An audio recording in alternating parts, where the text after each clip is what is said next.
What are we teaching our children, even in our own homes? How do they see us reacting to challenges? How do they hear us addressing issues? That's what's going to shape their attitude and their mindset.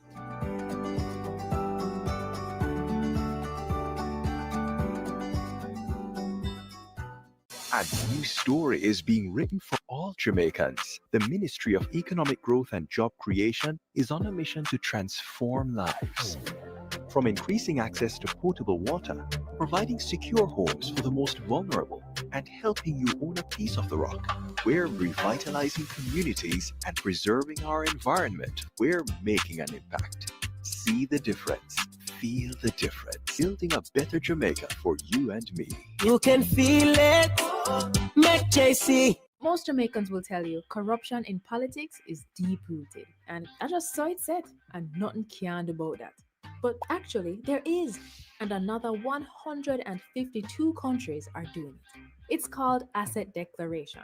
And it works best where citizens themselves understand it and help to ensure the law is enforced. Corruption happens when public officials abuse their power to benefit themselves, family, or associates. Jamaica's Integrity Commission Act was designed to prevent corruption. And here are 5 things you should know. 1. Under this law, every year MPs and senators must report what they earn, own, and owe. And if they don't, they'll be sanctioned. 2. Their report must include the same kind of information for their wife or husband and children. 3. If they get a gift worth more than $100,000 from anyone who's not family, they must.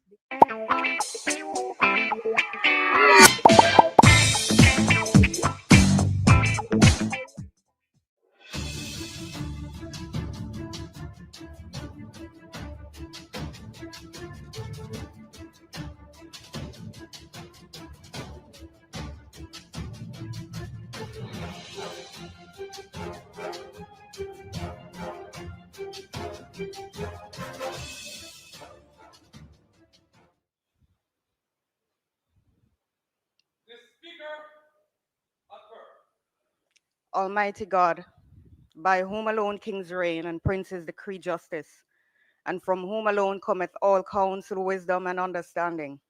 We, thine unworthy servants, here gathered together in thy name, do most humbly beseech thee to send down thy heavenly wisdom from above, to direct and guide us in all our consultations.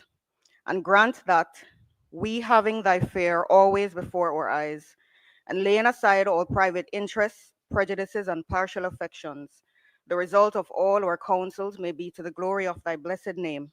The mentality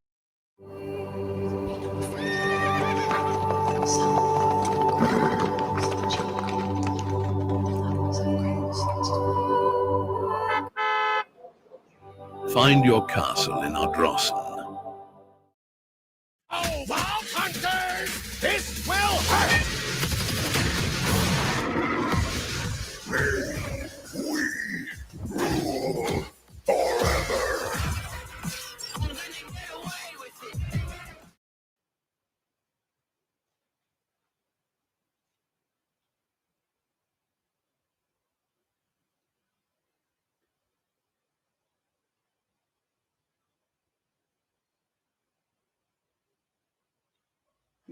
You may be seated.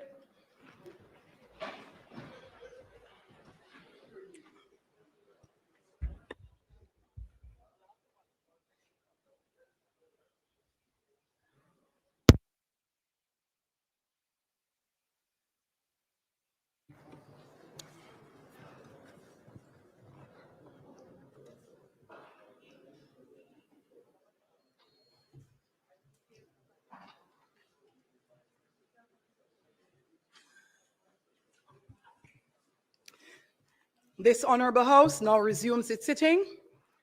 I wish to welcome all to this sitting of the Honorable House of Representatives for today, Tuesday, June 24, 2025. As always, it's an honor and privilege to do so. Today, members, we continue and conclude the sectorial debate for the financial year 2025-2026 in addition to the usual business of the House. I would like to extend special welcome to our guests seated in the gallery, a large contingent from the Southern Oregon University. They are doing a democracy project. The group is led by Professor Larry Gibbs and his wife, Dr. Latoya Gibbs. 24 in total. I do hope you continue to enjoy sweet, sweet Jamaica as you visit the various institutions here.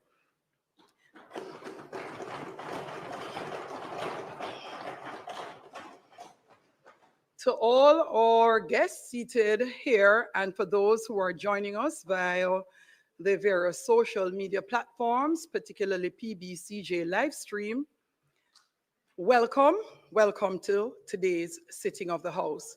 Call of the roll. Mr. Clark. Here. Mr. Bartlett.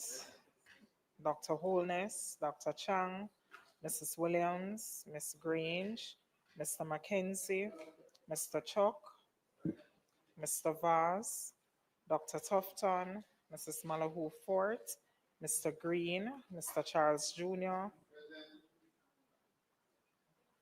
Mr. Matthew Samuda, Mr. Morgan, Mrs. Cuthbert Flynn, Mr. Main, Mr. Davis, Mr. Terrelong, Mr. Hutchinson,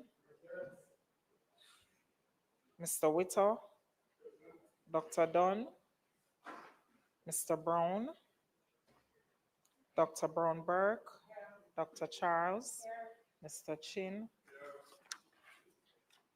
Mr. Cousins, Miss Crawford, Miss Daly, Mrs. Dalrymple Filbert, Miss Davis, Mr. Golding, Mr. Graham, Dr. Guy, Miss Hamilton, Miss Hannah, Mr. Enriquez, Mr. Henry, Mr. Hilton, Mr. Jackson, Mr. Lawrence, Miss Lee, Mr. Miller, Mr. Montague, Miss Morrison, Mrs. Nita Garvey, Mr. Paulwell, Mr. Phillips, Dr. Phillips, Mr. Robertson, Mr. Robinson, Mr. Carl Samuda, Mr. Shaw, Mr. Siblis, Mr. Slowly, Mr. Smith, Mrs. Vaz, Mr. Warmington, Dr. Wheatley, Mr. Williams, Mr. Wilson, Mr. Wright, Miss Grange. Thank you, Madam Speaker. That's right. House Leader. Madam Speaker, I'd like to join you in welcoming members to the sitting today when we conclude the sectoral debate and have a number of other pieces of legislation to debate to their conclusion. I'd like also to welcome the members of the gallery, particularly the students from the Southern University of Oregon who are here with their tutors, the dean who is here, but particularly, Madam Speaker, I'd like to welcome Dr. and Mrs. Gibbs, who are in fact Jamaicans, and we are delighted that they have been able to bring their students to observe the deliberations of this Honorable House today. And so I'd ask that the Honorable House takes further note of their presence at this particular sitting. Also, Madam Speaker, I'd like to welcome the members of the gallery from the constituencies of the contributing members to the sectoral debate today. I note with interest the members from St. Catharines Central who are here, no doubt, for the Minister of Gender, Culture, Entertainment, and Sports. as well as the member from Northeastern, right? St. Catherine, it seemed to be a St. Catherine Day today. Sorry, Lothian. Yeah. The member also from Clarendon Southwestern, his constituents who are here to witness the presentation that they'll be making. Madam Speaker, the proceedings today will follow as normal as we do for sectoral debates. We try to enable our speakers to have some level of freedom to make their presentations at an early stage in the proceedings. And therefore, I move for the suspension of the standing orders to allow for you to take the item public business as the first item and for us to revert to the other areas of the agenda at a later point. May it please you, Madam Speaker. Thank you, House Leader. House Leader, I must add that Professor Gibbs is from my alma mater, St. Catherine High School.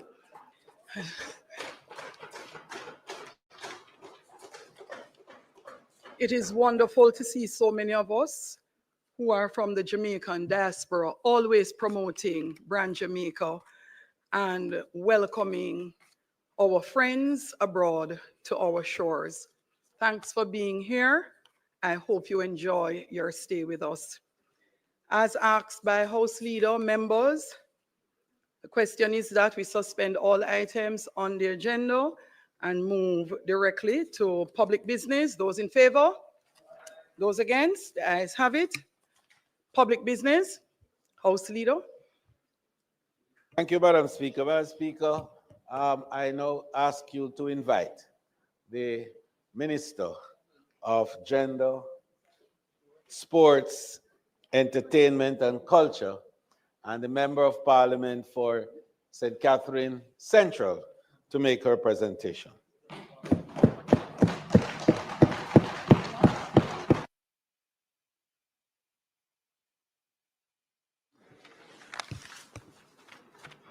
I know we can do better than that. Let's make welcome to her feet the Member of Parliament for St. Catherine Central.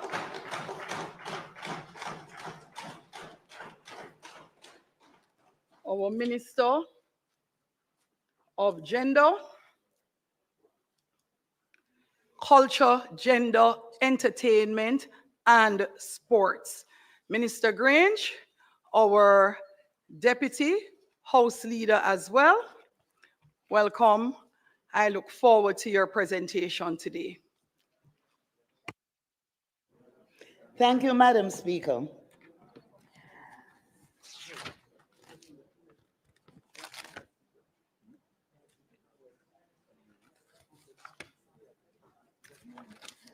Madam Speaker, I see my duty as a member of Parliament and a minister to enable the people to achieve their dreams. An enabler is someone who makes things possible. Enabling is about creating the conditions for people to thrive and prosper.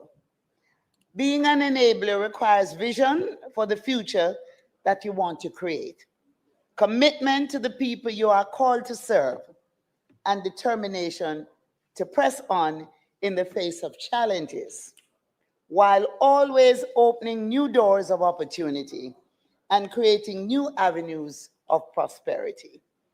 Being an enabler is about service to the people. I take inspiration from my leader, Dr. the Most Honorable Andrew Holness, the builder and the chief enabler who has created the conditions for so many Jamaicans to rise and to improve their quality of life. Under the Holness government, we have seen major developments in every area of national life, including, of course, the areas I cover: culture, gender, entertainment, and sport. I thank the Prime Minister for his confidence in me to work as part of his team to enable a better, more prosperous life for the Jamaican people through his vision and policies. I also wish to thank and acknowledge the hardworking, resilient, loyal people of Central St. Catherine with whom I've had a long relationship. When I look at where we're coming from, I say, praise the Lord. Hallelujah, working with the people, with all the stakeholders and the law enforcement, we have been able to transform communities that had a reputation for violence into models of peace, safety, and security. Thanks to Prime Minister Andrew Holness's administration's management of the economy, many businesses, small and large, have been enabled to make investments in Central St. Catherine that have created new opportunities and blessed the lives of the constituents. As a member of Parliament, I continue to pursue the holistic development of Central St. Catherine through investments in education, health, social welfare, sports, and community empowerment. In the last few years, we completed major infrastructure works and rehabilitation. And I want to call some of the areas, as some of those folks are here and some are listening and watching. St. John's Road, Winters Pen, Joe Blaine, Fairfield Road, St. John's Avenue, Hampton Green, McCoy Land, Brunswick Avenue, Ellerslie Gardens, Railway Lane, sections of Towers Meadows, Prince Avenue, William Street, Cumberland Road, Gordon Boulevard, Apple Grove, Starple Close, Rose Apple Close, and I could go on and on and on. We have seen large numbers of street lights installed in areas, and we have constructed many welcome signs and street signs across the constituency. So when you come into Central St. Catherine now and you come into Spanish Town, you can't believe. You can't believe it's the same place where sometimes people would be so scared of Spanish Town. But we're doing well. And I really want to thank the constituency and members of the constituency for being loyal, faithful, respectful, and of course, ensuring that we keep a peaceful constituency. Our social program includes construction of houses, social housing through Hope, assistance with housing repairs, funeral grants, monthly care packages, and I could go on and on. We have installed already 10 Wi-Fi hotspots through partnership with Universal Service Fund.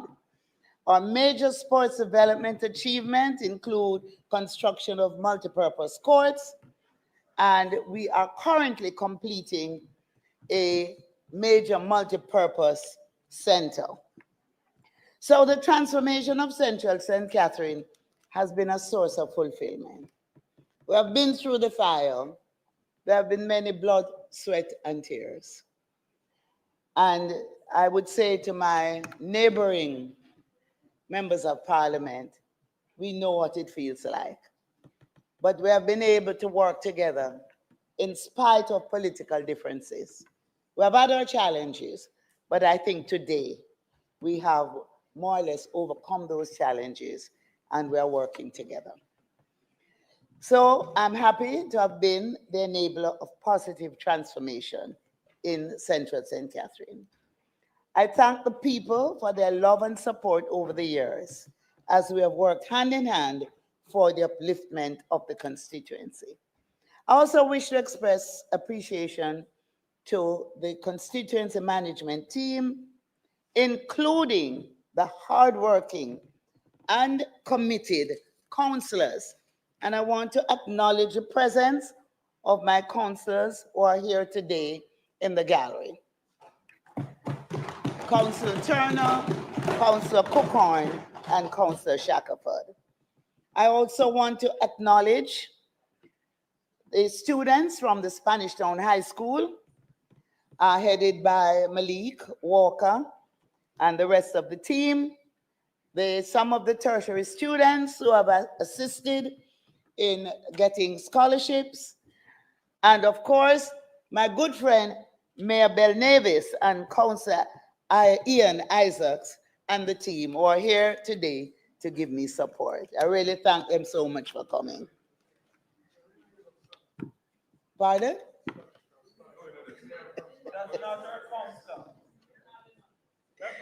It just shows teamwork. We support each other. We support each other. To my colleagues in the cabinet, as well as you, Madam Speaker, and all members of this honorable House, I thank you for your support and friendship. I thank my two permanent secretaries, the only ministry with two permanent secretaries, my board chairs and heads of agencies, and the team across the full spectrum of the Ministry of Culture, Gender, Entertainment, and Sport. I want to especially thank my drivers and my close protection officers, those who suffer most from my long hours. I recognize your unwavering support and commitment. Please allow me to express my special love and gratitude to Paula, my daughter, and Jonathan, my son-in-law, who are also present in the gallery today. I also wish to acknowledge Mr. Sutherland, who is manager of the Sagicor Bank in Spanish Town. And I especially want to acknowledge him because he's a success story. Months old, his mother took him and left him with someone and never came back for him. And he grew up in the SOS Children's Village in Montego Bay. Today, he's chairman of SOS.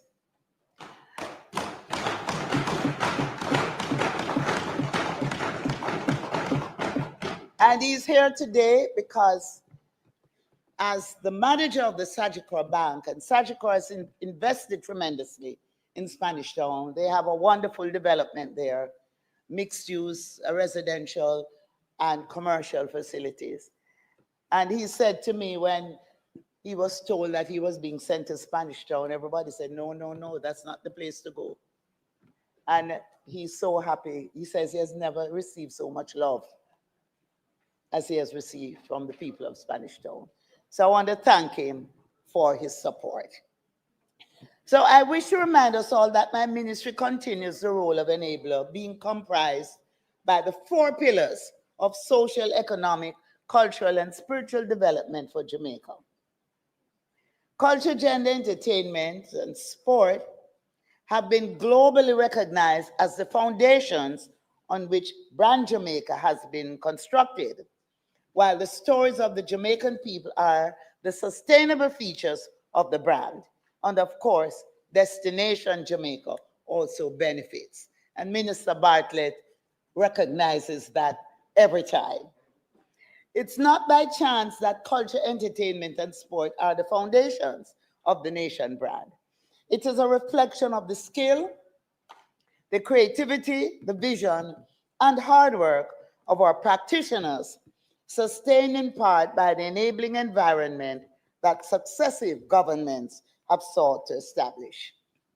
In this, we continue to give thanks for the work of former Prime Minister, the late Most Honorable Edward Seaga, who established institutions to preserve and promote Jamaican culture and talent in all its forms.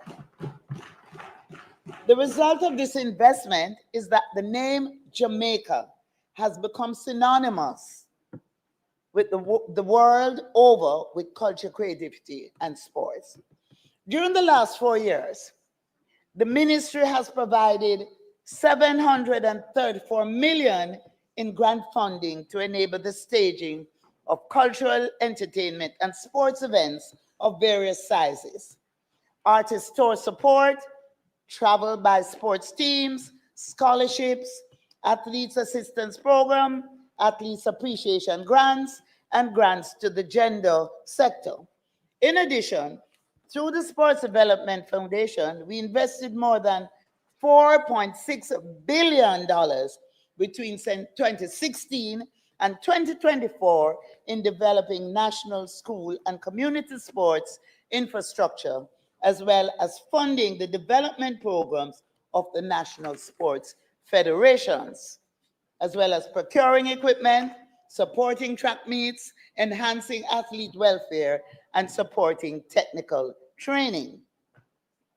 In the last financial year, the Sports Development Foundation constructed and fenced 8 multipurpose courts, developed 4 fields, 1 pool, installed lights, and donated hurdles and lawn mowers. Among the beneficiaries were Anota Bay High School in St. Mary, Crystal House, Greater Portmore High in St. Catherine, Belfield High in Manchester, Rashid Primary in Kingston, Russell Primary in Kingston, and Halfway Tree Primary in St. Andrew. In this financial year, the SDF has allocated $247 million for infrastructure development across the island, and this includes Port Royal. Mr. Paulwell. Our new running track at the National Stadium in the colors of our Jamaican flag is the most beautiful in the world. We had planned to replace the track during the build-out phase of the National Stadium redevelopment project. However, in light of concerns about the health, safety, and performance levels of our athletes competing on the track, we had to respond in time for boys and girls champs. I'm pleased to say that the work was completed on time and within the government's budget of $350,000 US. In the last financial year, my ministry accepted a proposal from United Kingdom firms Ryder Architecture and CAA Icon for the redevelopment of the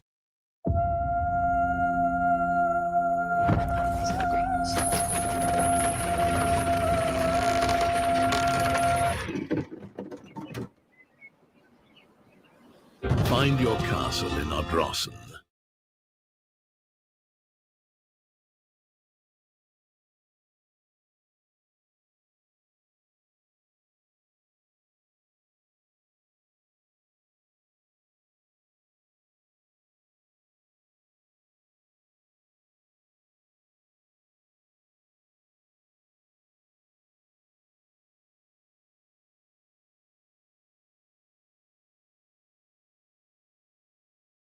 and we will be able to go and enjoy cricket day and night. The new lights along with the new display boards, which are being installed as we speak. I want to indicate here that through our bilateral agreement with the government of India, we will have new scoreboards mounted at Sabina Park. And those boards were specially designed for Jamaica. In furtherance of our goal, we welcome the new International League Grand Slam track to Jamaica earlier this year. We believe that Grand Slam track will prove to be a game changer for the sport, and we were proud that our national stadium in Kingston was the first ever venue for Grand Slam track. We anticipate a long and beneficial relationship with the league, its commissioner, the Olympian Michael Johnson, and his team. Madam Speaker, today I announce the finalization and signing of an MOU between the Ministry of Culture, Gender, Entertainment and Sport and the Ministry of Sport and the Olympic and Paralympic Games of the French Republic, which enables a partnership between the Faculty of Sports at the University of the West Indies, Mona, and the Center of Resources, Expertise, and Performances in Sports in Guadeloupe. The objective of the MOU is to promote sports, education, and science in sports, and encourage cooperation in Ministry of Culture, Gender, Entertainment, and Sports, and I quote, organizing big international sporting events. We also acknowledge with gratitude the completion of the Jamaica Technical Assistance in Sport Corporation project under the 3-year agreement with the People's Republic of China. Under that agreement, more than 400 Jamaican athletes received training at specialized facilities in 7 sports disciplines in China. And we want to thank the government of China for this partnership and look forward to the continued improvement in the performance of our Jamaican athletes who benefited from this initiative. Now, Madam Speaker, I'm going to use the opportunity to speak to a matter that has been forefront in the news. A matter that has struck a chord, not only in the world of sports, but across the national psyche. The decision by a few of our athletes to switch national allegiance, with some now opting to represent countries like Turkey in international competitions in the upcoming Olympic Games in 2028. This, understandably, Madam Speaker, has caused concern and emotional responses from a public who, for decades, have rallied behind our champions draped in the black, green, and gold. Yet, Madam Speaker, while this is an emotive issue, it is not without historical context, nor is it without precedent. We must remember the case of Merlene Ottey, one of our most decorated athletes. After years of service to Jamaica, she continued her career by representing Slovenia from 2002 onward. Her move was a personal and professional decision made with dignity and mutual respect. Despite the flag on her uniform, she has remained proudly Jamaican in identity and spirit. We have also witnessed inbound transitions. USA-born Brianna Williams represents Jamaican in athletics. England-born footballers such as Wes Morgan, Joby McAnuff, and Adrian Mariappa have proudly represented Jamaica's Reggae Boys, bolstering our international competitiveness. In netball and basketball, overseas-based athletes of Jamaican heritage have also worn the Jamaican national colors. And currently, there are a number of overseas-based athletes of Jamaican heritage who have expressed a desire to represent Jamaica. Madam Speaker, the global sporting arena has changed. In recent decades, powerhouse nations like Qatar, Bahrain, and yes, Turkey have attracted talent from Kenya, Ethiopia, and beyond, often offering financial stability, better resources, or long-term security. Jamaica is not immune to these global shifts. Interestingly, there are top athletes whose sponsorship contracts dictate their level of national involvement once they sign. Athletes, like professionals in any field, must weigh their opportunities, resources, and long-term viability.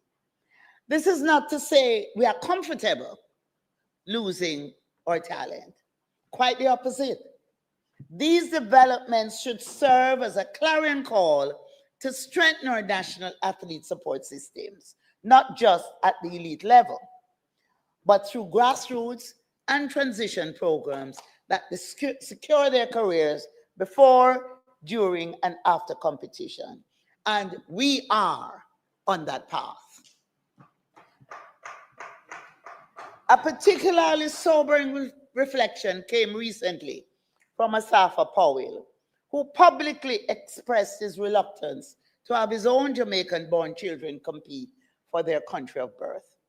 His remarks were not made lightly, but out of an honest critique of perceived neglect and structural limitations.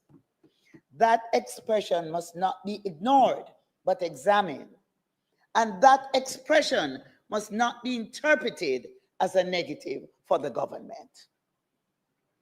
We have also heard voices from the local sporting community expressing frustration that athletes are not treated with the level of respect or support they believe they deserve during and especially after their careers. Johan Blake comes to mind. While the ministry has maintained investment in talent development, the truth is that many of our athletes do not benefit from formal post-retirement social security or structured financial transition systems. This is a reality not unique to Jamaica, but one we must all confront. In the midst of the news of some athletes changing their allegiance, however, there are opportunities that can be explored. Immediately after the news of the proposed changing of allegiance, one of our top athletes, Mrs. Shanika Ricketts, has indicated that despite requests from other countries, she's determined to remain a Jamaican athlete. She chose Jamaica. This has provided an opportunity for a local company, Dollar Financial Services, to offer her sponsorship. And I want to commend them for doing that. There are several other companies that are sponsoring other athletes. And we thank those companies for working with our athletes. And we want to welcome more companies, more from the private sector to come on board and support our athletes. To be clear, the Jamaica Athletics Administrative Association, which plays a pivotal role in nurturing and developing our athletes, is not a corporate entity with the legal or financial mandate to provide end-of-career support. Few sports federations or countries do. It is a structural challenge that spans the globe. That said, many of our accomplished athletes have found homes in the private and public sectors, from law enforcement to coaching, from corporate ambassadorships to entrepreneurship.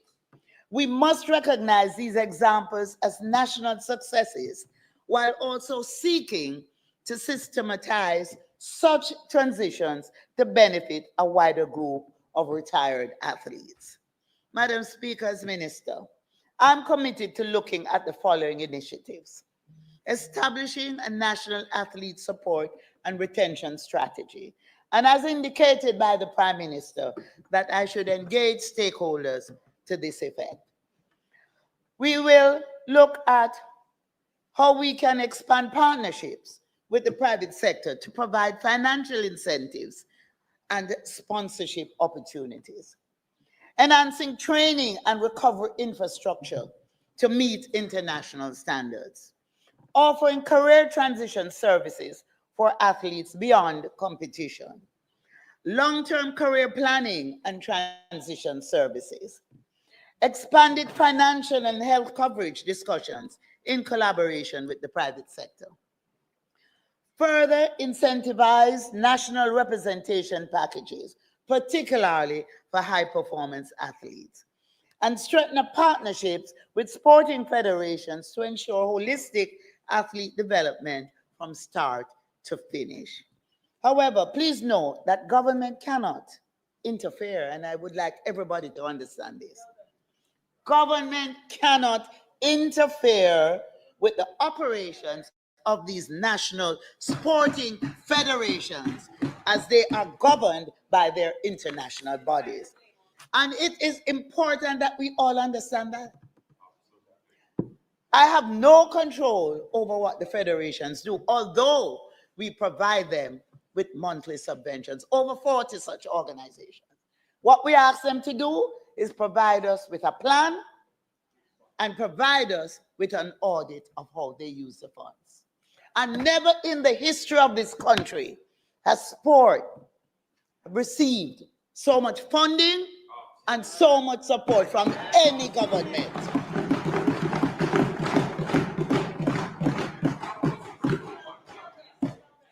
And it is important that we all recognize that, right? And if you go on my Facebook page, you will see Coach, one of the greatest coaches in the world, Glenn Mills, commending our work. And some of those very athletes, one in particular was gone to Turkey. He was there collecting an envelope with his check as his incentive, right? So we don't have resources to match those big countries, but we do what we can, and we do more than has ever been done. So, Madam Speaker, allegiance is often shaped not only by flag and soil, but by support and opportunity. When we invest in our athletes with intention and innovation, they will remain ambassadors of the black, green, and gold, not just in name, but in spirit. But it's not possible for government to do it all. It takes private sector, it takes the associations, and it takes everyone to play their part. Let us also be clear, while athletes may wear another flag, and this is important to note, their roots remain Jamaican. The talent was born here. Many were trained here. We invested in them and nurtured them to the point that they can now shine and other countries want to take them. We did it, and we are proud that we made them what they are. Of course, the talent must be there, but we nurtured them and invested in them. And their legacy, whether at home or abroad, reflects our excellence, the excellence of Jamaica. Without a doubt, as they compete on the international stage, every announcement of their participation will recognize their Jamaican roots, even as they wear a different national color. So today, we do not rebuke those who seek opportunities elsewhere. We listen, Madam Speaker.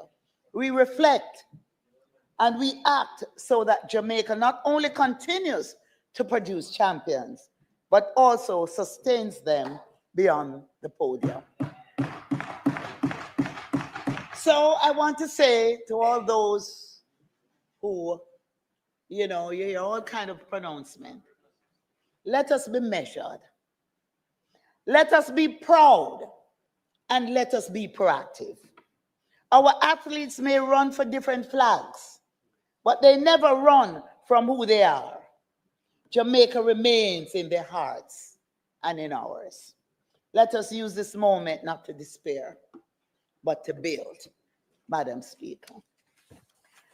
So, Madam Speaker, I now move to another area in my portfolio. A few years ago, I was at a gift shop in an airport in the Caribbean, and I noticed the attendant looking intently at me until she said, excuse me, miss, are you Jamaican? She went on to tell me, oh, she never misses a Jamaican. She said, we have a look, we have a swag, we have a way of walking, we have a distinctive way of talking, and just a special vibe. That is a Jamaican. And she said the majority of Jamaicans who passed through that airport wore something with the country's name on it. For her, that spells love of country. It is true, we Jamaicans enjoy being Jamaican. And we feel proud when our compatriots take on the world, and especially when we win. Those moments bring us together and have us walking like we're walking on air. Therefore, this week's news does not impact on us negatively. We will continue the journey. We will continue to do our work, and we will continue to engage. So, as Prime Minister said last night, he has asked me to meet with stakeholders, including athletes, sport federations, and the private sector, to discuss and develop a new framework for elite development and retention. And I will convene the meeting soon. In the meantime, I urge us to remain calm and respectful of the athletes who are reported to have or are contemplating a transfer of allegiance. Now, Madam Speaker,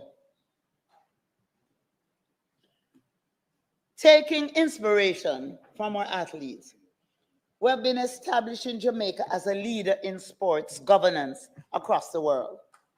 For the first time, Jamaica holds leadership positions at major global and regional sports bodies, including membership to the World Anti-Doping Agency's Foundation Board, Vice President of the American Sports Council, and Vice President of Central American and Caribbean Sports Council.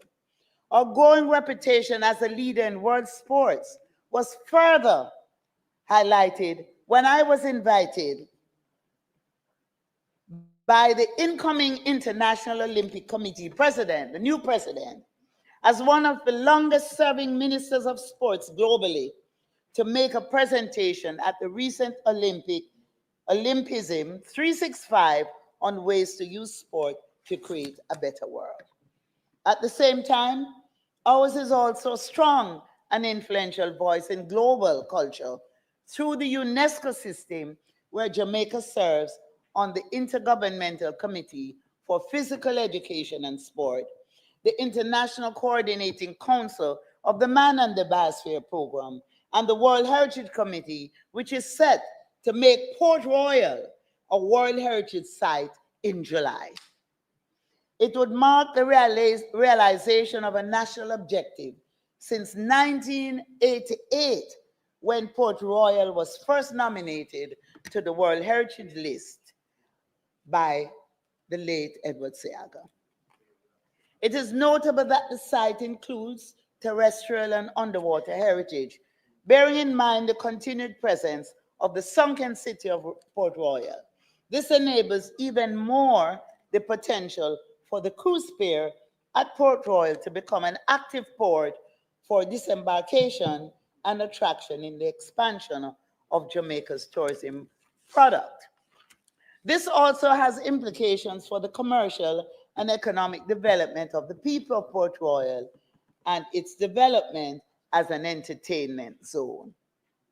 Now, Madam Speaker, further in building out the circuit of Kingston, the cement company has informed me that the redevelopment of the Rockfort mineral bath is near completion and will be open to the public by the end of July.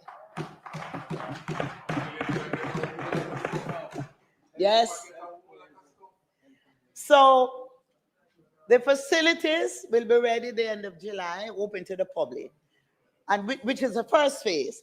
And the second phase will be the build out of the private facilities that individuals can decide, I want a private room, and so on. But I look forward to having the Member of Parliament join me when we do the official opening.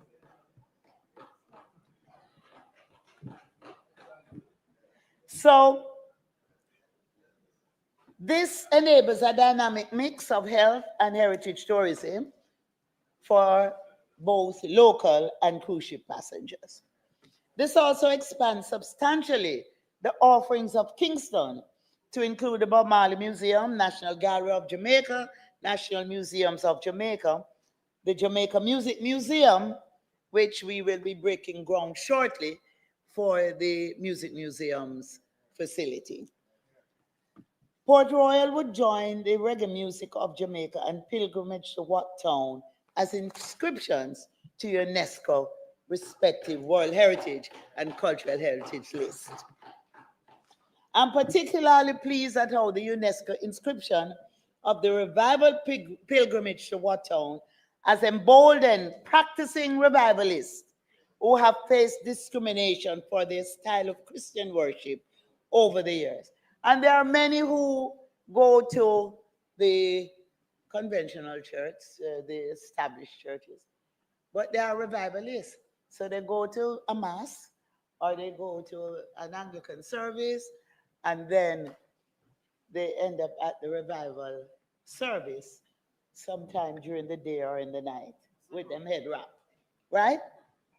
Now, revivalism is a folk religion that emerged in Jamaica in the early 1860s in a response to British colonialism and religious oppression. So what our ancestors did was to mix their African retentions with the new religion of the West and of Europe and created their own religion. And they are a Christian religion. They believe in the Bible. And we must show them respect. In fact, their religion features strong retention of African spirituality mixed with Christianity and other forms of Chinese and East Indian. I ordered 200 hand-forged knives to my dorm room and built a Wix website to sell them. I'm Noah Rosen, founder and owner of Forged to Table Knives. It started just before the Great Revival of the 1860s. The ministry continues to enable Rastafari. And Rastafari is the only religion created in the 20th century. Jamaica gave the world a new religion in Rastafari. Through our liaison officer responsible for Rastafari affairs, former senator, only Rasta to serve in the Senate, Mrs. Barbara Blake Hanna, who is here with us today. And and when I say the only Rasta, you know, it's not just about the hair, it's about the liberty, right? She lives as a Rasta empress. And we are happy that you have contributed to our work as a government to ensure that Rasta is respected and is enabled. So she is engaged in discussions with officials of the Ministry of Justice on matters relating to the establishment of the Rastafari sacramental spaces and how they should operate. And we will be finalizing that very, very soon. In fact, that will be transferred to the Ministry of Culture. Am I right? Ministry of Justice. And we're looking forward to that.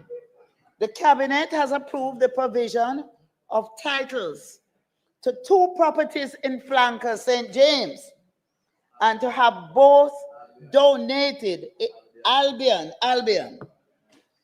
St. James, and to have both donated to the Rastafari Coral Gardens Benevolent Society for their ownership and operation on behalf of the Rastafari community. And on that property will be located a permanent home for the elderly. The ministry also works to obtain, and we are engaging discussions with the Ministry of Education on the matter of Rastafari students who have been blocked from entry over hairstyles or not having had required vaccinations. We are addressing those issues as well. So the ministry continues to promote our African heritage. We all know the famous statement by Marcus Garvey that a people without the knowledge of their past history, origin, and culture is like a tree without roots. For us, therefore, the celebration of Africa Day in Jamaica, and in particular in schools, is to enable the rootedness of our people as part of the process of becoming strong trees bearing good fruits. My ministry continues to partner with the Ministry of Education, Skills, Youth, and Information in staging Africa Day in schools nationwide. This year, our theme for Africa Day was Celebrating Africa, Up You Mighty Race, Resilient and Strong.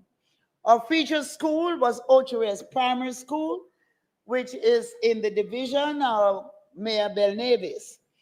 And boy, I tell you, they showcase a brilliant talent, and they were able to highlight the African culture in attire, hairstyles, exhibitions, and so on.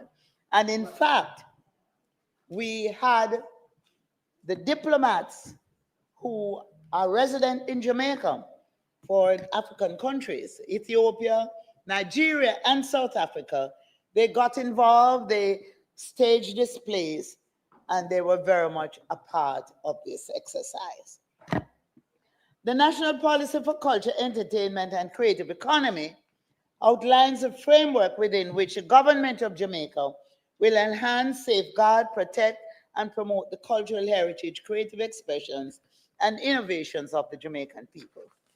The policy provides approaches for creating an enabling environment for the creative economy to thrive and significantly contribute to the economic well-being of Jamaicans and the national economy. And so today I announce that at its next meeting of the cabinet, we expect to have approved the tabling of the policy, the cultural policy, as a green paper in the Houses of Parliament. Now, the Ministry of Culture, Gender, Entertainment, and Sport has been determined, or is determined, to invest in new opportunities to enable our young creatives to rise to the levels of cultural and artistic knowledge and prowess worthy of our global reach. And to enable this, I announce today that we have forged a relationship with the Caribbean Maritime Institute or Caribbean Maritime University for the establishment of the Culture, Entertainment, and Creative Practitioners Institute at the CMU. We will open the institute in September of this year with a target of 500 learners. Our vision is to establish a premier institute that fosters innovation, growth, and professional development in Jamaica's culture and creative industry, empowering individuals to thrive in a globally competitive environment. It will be a hub, Madam Speaker, for training, collaboration, and capacity building in the cultural and creative industries and in entertainment, driving economic growth, cultural preservation, and global competitiveness. So courses will be tailored to enable young creatives to hone their craft while leveraging their knowledge and talent in the full spectrum of the creative economy. For example, when you look at curators for galleries, art galleries, you look at conservationists, you look at archaeologists. House Leader, the member's time for speaking has expired. Madam Speaker, the member's time for speaking having been expired, I beg to move that it be extended by 30 minutes to allow her to complete her presentation. May it please you, Madam Speaker. Thanks, House Leader. Members, the question is that the minister's time be extended by 30 minutes to allow for completion of her presentation. As you are well aware, the minister speaks on several portfolios all in one. Those in favor? Those against? The ayes have it. Minister. Thank you, Madam Speaker. Thank you, House Leader. So our plan is to focus on such dynamic creative areas as innovation and technology integration, cultural identity and preservation, education and certification, collaborations and partnership, sustainability, and institutionalization. Courses are projected to include music production, audio engineering and sound design, music business, the business of music, and distribution, reggae and dancehall production techniques, graphic design and branding, design for digital platforms, animation and motion graphics, fashion design and textile arts, cinematography and film production, photography and visual storytelling, artificial intelligence, and digital tools for creatives. In other words, the Institute will feature the full gamut of the ecosystem of the cultural and creative industries. The Institute has evolved from an activity that my ministry created over the past 5 years, and that is the Jamaica Creative Career Expo.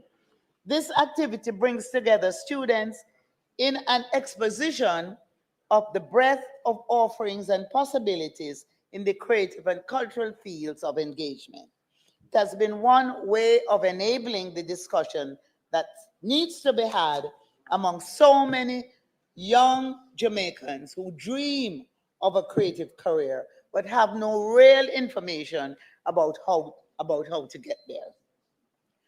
We have been able to attract global leaders in the creative sector who have held discussions with the students, and in some instances have offered scholarships, internships, and residencies to enable students to gain hands-on experience of the sector. This year, we attracted almost 2,000 students from secondary and tertiary institutions. Among the challenges to a sector is a critical absence of certification. There are not even pathways to certification by way of their regular and sustained work in the sector. The Cultural Production and Training Center is changing this through the Media Technology Institute. So starting in September of this year, creative industries workers who are not certified will be able to get skills certifications through the prior learning certification program. Additionally, the CPTC will launch in September the pilot of a 30-minute program on children's rights produced in its newly upgraded, fully digital studio. This program is the pitch submitted by the CPTC in the recent NHK Japan Prize competition, where Jamaica was one of 5 countries shortlisted. It is another of the activities of the ministry that focuses on enabling conversations on the rights of our children in an environment in which they need to be safeguarded and protected. Madam Speaker, we are petitioning King Charles III. We are taking our demand for reparations from the United Kingdom for the enslavement of our African ancestors into another phase. We will be submitting a petition to His Majesty King Charles III to refer to the Privy Council a set of questions that we want answered within his current position as head of state of Jamaica. The petition requests that His Majesty the King seeks the advice of the Privy Council on 3 questions and set out in the petition, as set out in the petition. Question 1. Whether the forced transport of African people from their homelands to Jamaica and their subsequent enslavement in Jamaica until 1833 were lawful because such unauthorized removal and subsequent enslavement was contrary to the fundamental principles of the common law, and because any local legislation that purported to authorize their subjection to slavery was void as repugnant to fundamental principles of English law. B, that's number 2, in any event, whether the forced transport and subsequent enslavement of people of African descent up until 1838 constituted crimes against humanity under international law for which the UK bears responsibility. And number 3, In light of the said actions, illegalities, whether the UK is under an obligation to provide a remedy to the Jamaican people for the unlawful transport and subsequent enslavement of African people in Jamaica under British rule up until 1838, and for the continuing consequences of the same. Madam Speaker, this is a legal approach. This is a legal approach which does not in any way conflict with the political approach as posited by others through negotiation. This legal approach, however, reminds us of a similar approach taken by two formerly enslaved West Africans, the famous Olada Aquino, who freed himself by buying his freedom and journeyed to England. He became a part of the abolitionist group called Sons of Africa. Aquino presented a case before the courts there in 1777 under Lord Mansfield and won a declaration that slavery was unlawful in England and by extension in her colonies.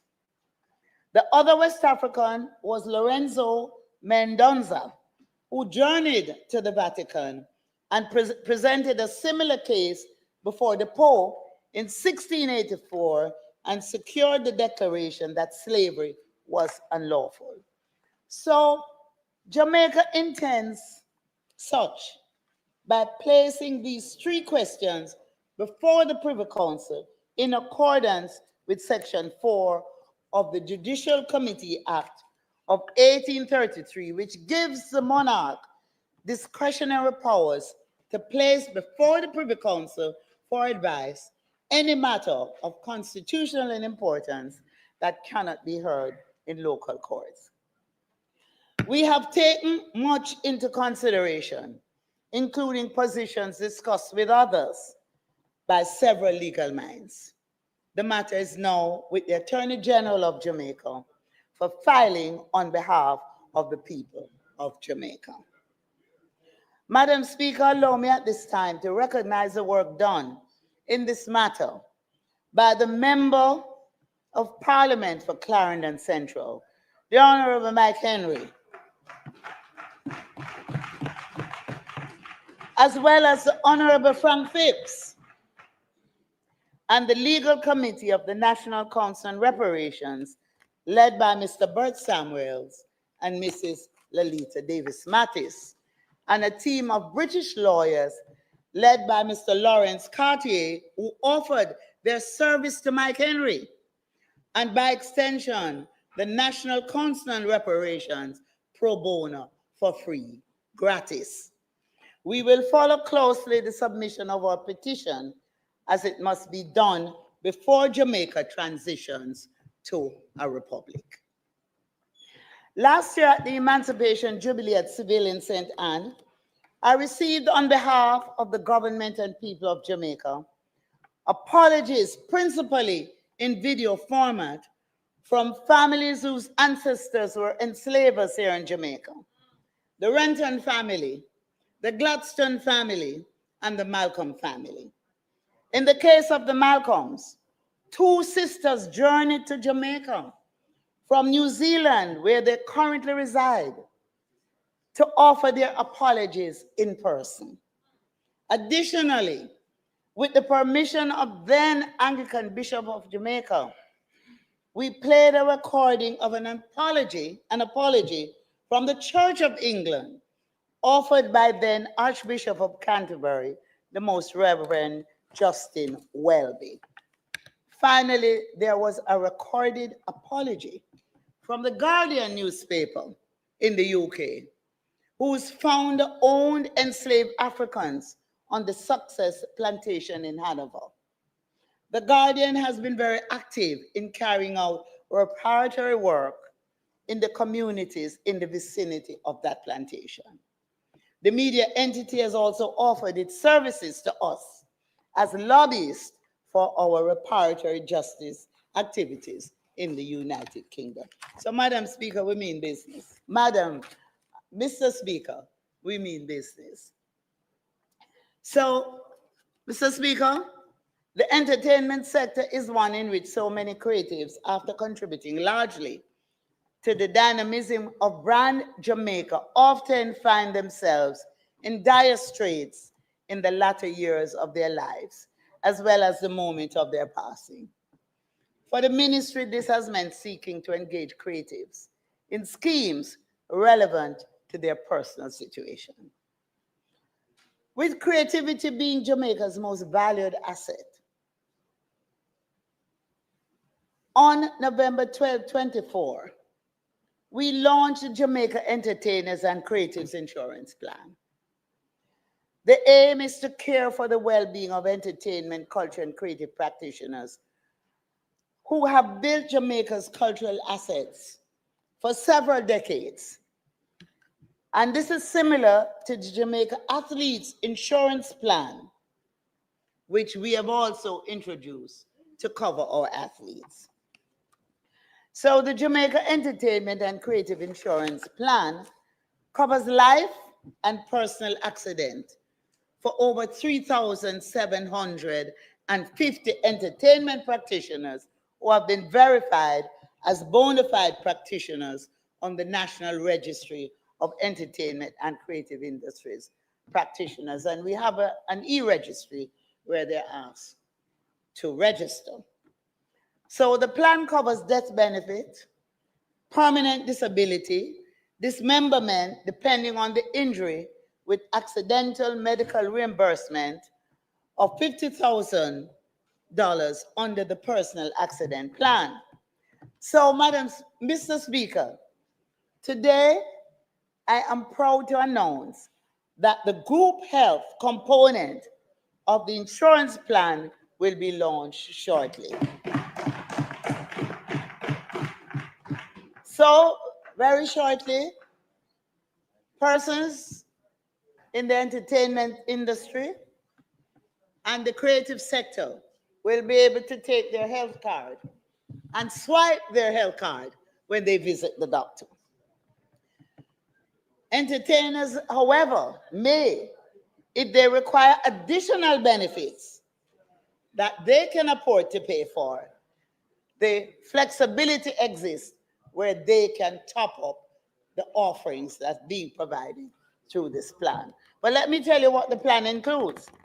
The plan will include doctor's visit for routine medical, telemedicine, specialist consultation with or without referral, psychiatric, psychological care, direct access to gynecologists and ophthalmologists. Other benefits include diagnostic procedures such as laboratory and x-rays, surgery, maternity, overseas emergency medical services, and combined dental and optical. So it's a wide range being offered. Now, if someone wants to go to Tony Thwaites instead of KPH, they are free to go and pay the additional. But we have provided that base service that every practitioner should register on the e-registry and make use of this opportunity, similarly to the program we have for athletes.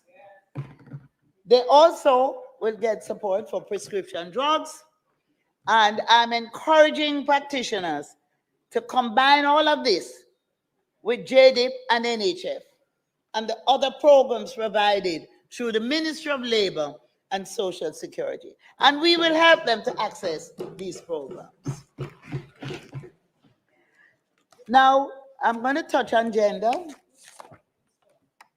The mission of the Bureau of Gender Affairs is to provide empowerment at the individual, family, and community level while responding to challenges such as interpersonal violence and domestic abuse.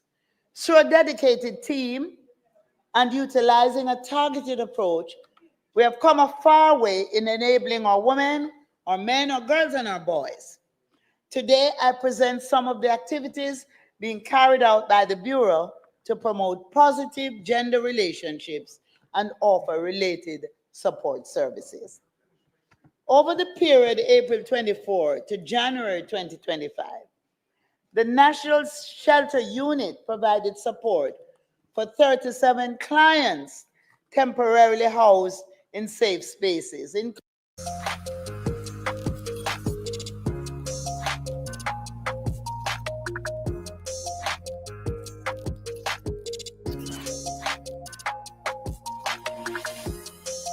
If you've received a traffic ticket, been charged with stunt or impaired driving, or any criminal offense, the lawyers at Ex-Copper will fight for you.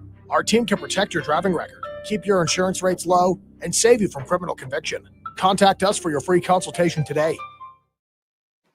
And so we will be in a position to assist women who we have assisted in the shelter, that they now can move on to a transition facility at the shelter until they're able to go out on their own.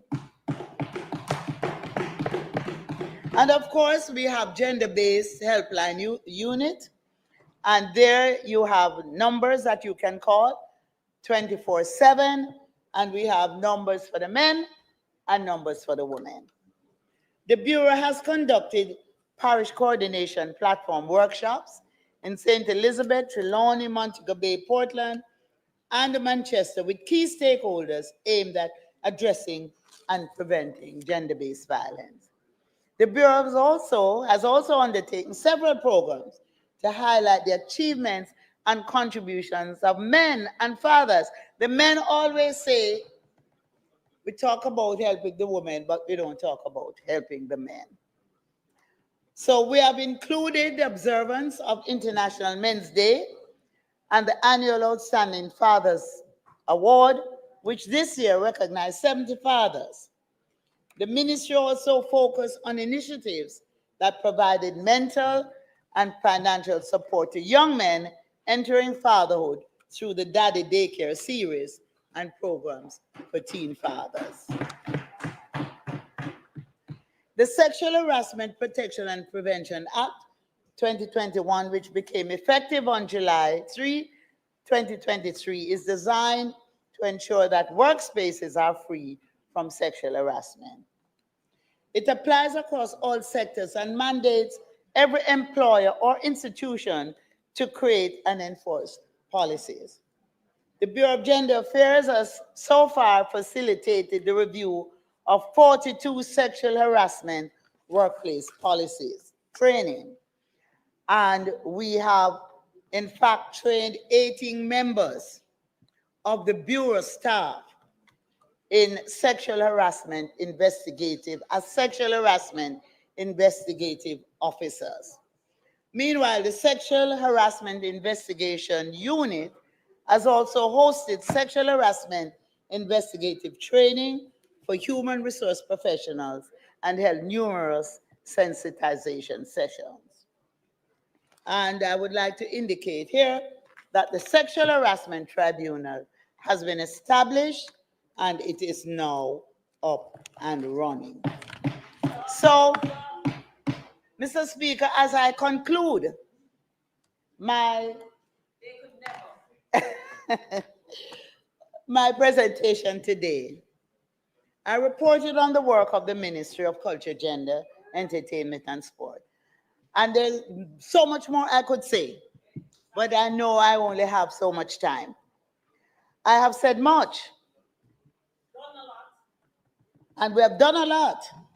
We have performed, Mr. Speaker. Nobody can question that. We have performed. We have followed through on our commitment to create the conditions for people to thrive and prosper, to improve their lives, to make their dreams come true, to build a stronger and better Jamaica. We are the enablers. We enjoy being Jamaicans. And, Mr. Speaker, we will forever choose Jamaica. God bless you. Thank you so much.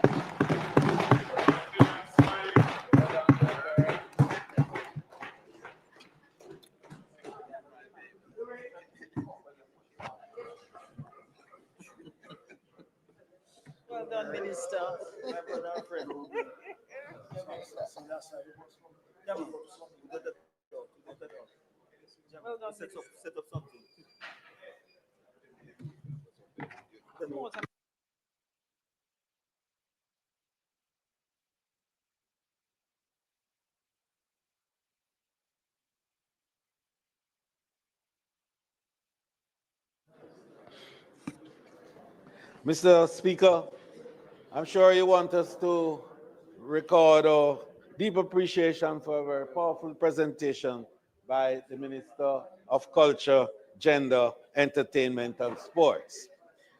I now ask, Mr. Speaker, that you invite the member from Eastern St. Catherine, and we got it right this time, to make her presentation. The member from St. Catherine Eastern, you now have the floor.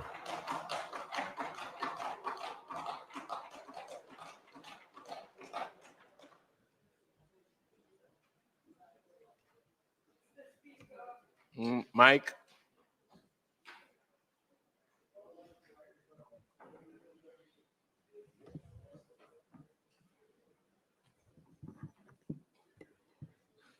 Mr. Speaker, I come to you bearing the privilege to represent the fine constituents of St. Catherine Eastern, one of the greatest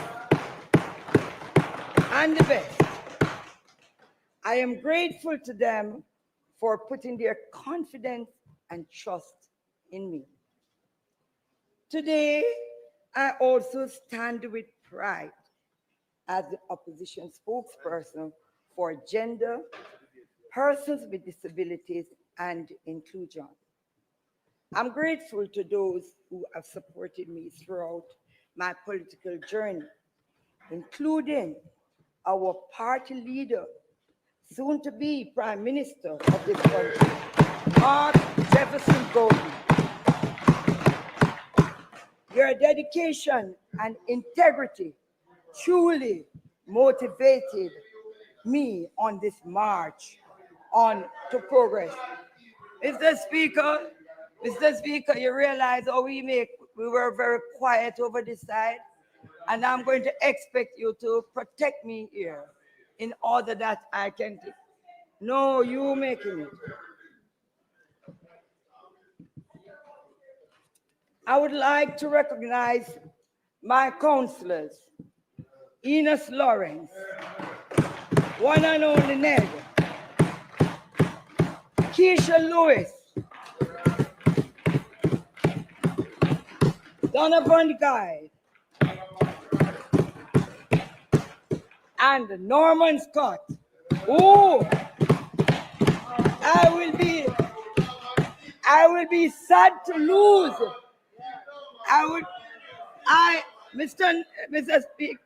Mr. Speaker, you're helping me, you know. You're helping me. Ooh, listen to this part. Ooh, I will sad to lose, but I know he will make a remarkable impact in the constituency he's aspiring to represent.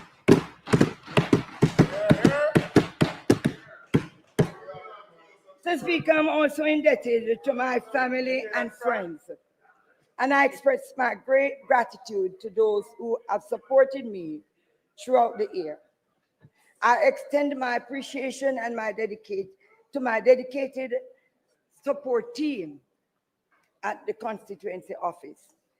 Miss Audrey Hudson, my secretary, Fian Sewell, and Carl.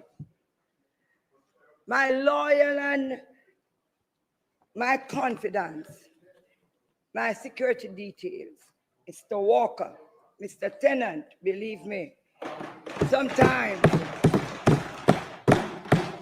I have to friend them because I know they have gone into overdrive to make sure we represent our people. Mr. Dave Hall and all the other valuable workers into the constituency of St. Catherine Eastern.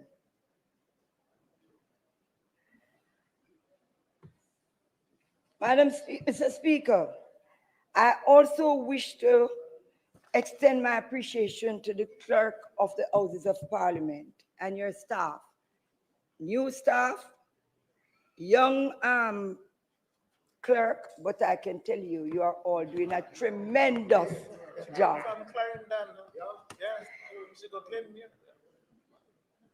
To you, Mr. Speaker,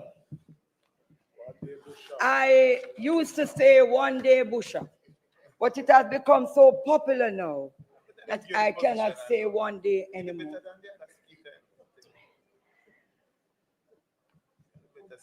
To my colleagues on both sides of the House, I am really deeply indebted to you for your support, even though at times we have heated arguments. And today, Mr. Speaker, I want to congratulate a school that have operated for over 40 years. It was first St.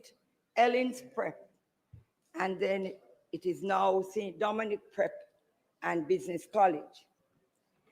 I want to congratulate all the PEP students. I wanted to bring them here today, but because I was speaking a little late and they have to go back home, I decided not to. I want to congratulate them, and I want to say to them, your journey has just begun. And to all the PEP students throughout this country, especially our boys, I want to say a big congratulations. To the 14 of us who look like 49, I want to say we have. I am happy to be a part of this 14. Madam, Mr. Speaker, today I will address the portfolio areas of gender affairs, persons with disabilities, culture, and entertainment. These three sets of portfolios are people-centric, not block and steel, but flesh and blood, heart and souls. So, while I speak to you as a member of this house, I do so too as a mother, a woman, a teacher, who live in a small rural town, who represents a mixed urban-rural community, both in the parish of St. Catherine. Every day I see an erosion of hopelessness and a desperation for opportunity. No matter what the numbers are telling us, Mr. Speaker, or what you say the numbers are saying, Jamaican people are struggling. Many suffering quietly, burdened also by pride and dignity, but they still make every effort to farm, operate their small businesses, their shops, braid ears, do nails, run taxis, wash people's clothes, and clean houses in order to take care of themselves and send their children to school and provide food on their table. So, Speaker, these are the people on whose behalf I am here today. Many of them are women, so that is where I will start. On the matter of gender affairs, Mr. Speaker, the Women's Health Survey tells us that more than 1 in 4 women ages 15 to 64 will experience intimate partner violence in their lifetime. We have written press releases, held press conferences, and even strengthened legislation for gender-based violence. It is time now to move to people-centered solutions that touch the lives of those who inflict violence and for those who suffer from its trauma. Mr. Speaker, even beyond traditional forms of gender-based violence, in today's digital world, women are being followed, tracked, and harassed. We are hearing reports of smartphone stalking, where women locations are being monitored without their consent. Addressing gender-based violence requires the ability to quickly, I hear the minister saying about phone calls and hotline number, but it has to be much more than that. Make a connection with someone who can and will help their needs. The victim must be able to reach help quickly.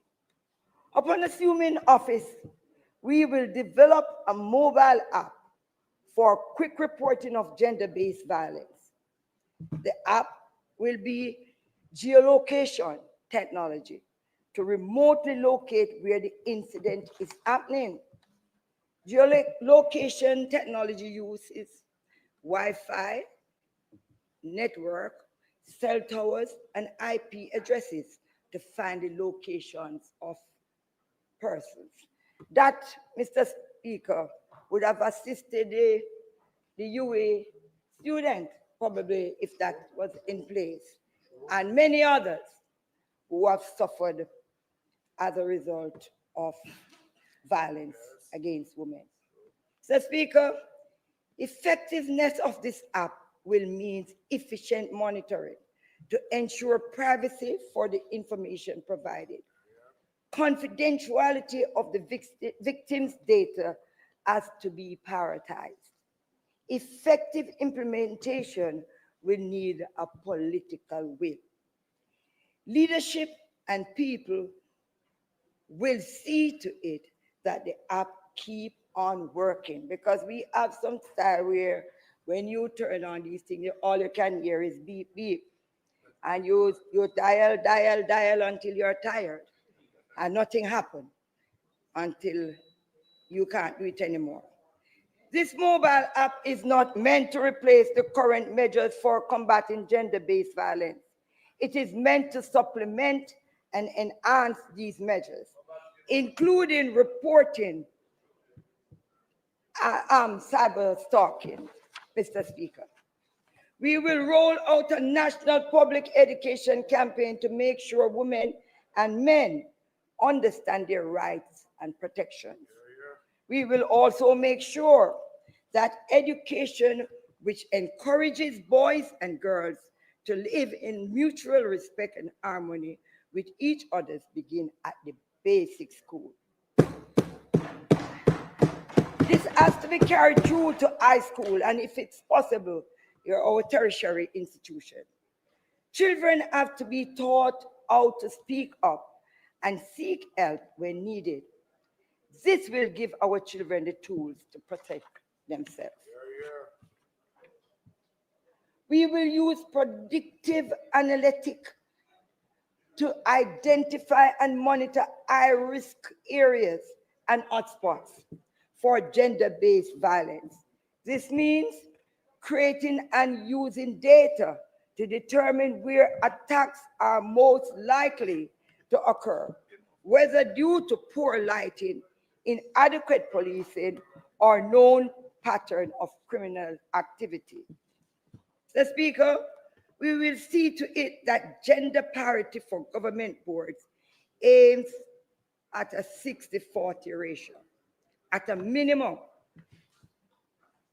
and that we will put into practice within 6 months when we resume office.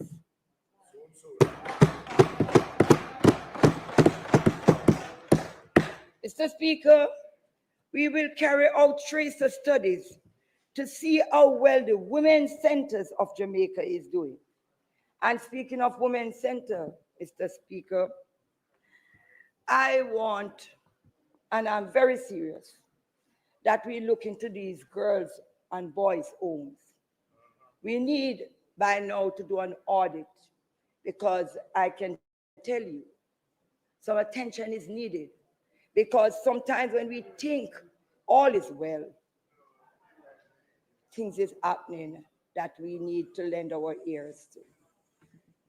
We will measure the success of graduates. We will help the mothers to progress to tertiary education or facilitate their enrollment in vocational. And I heard my colleague over there talking about art, entrepreneurial training programs through art, JBDC, and other training agencies. Mr. Speaker, we will conduct a comprehensive review for all gender-related laws to make sure that they are being effectively implemented and enforced. Mr. Speaker, in respect to women living in deep rural areas, that we can, probably that app and those phone calls it can't be reached.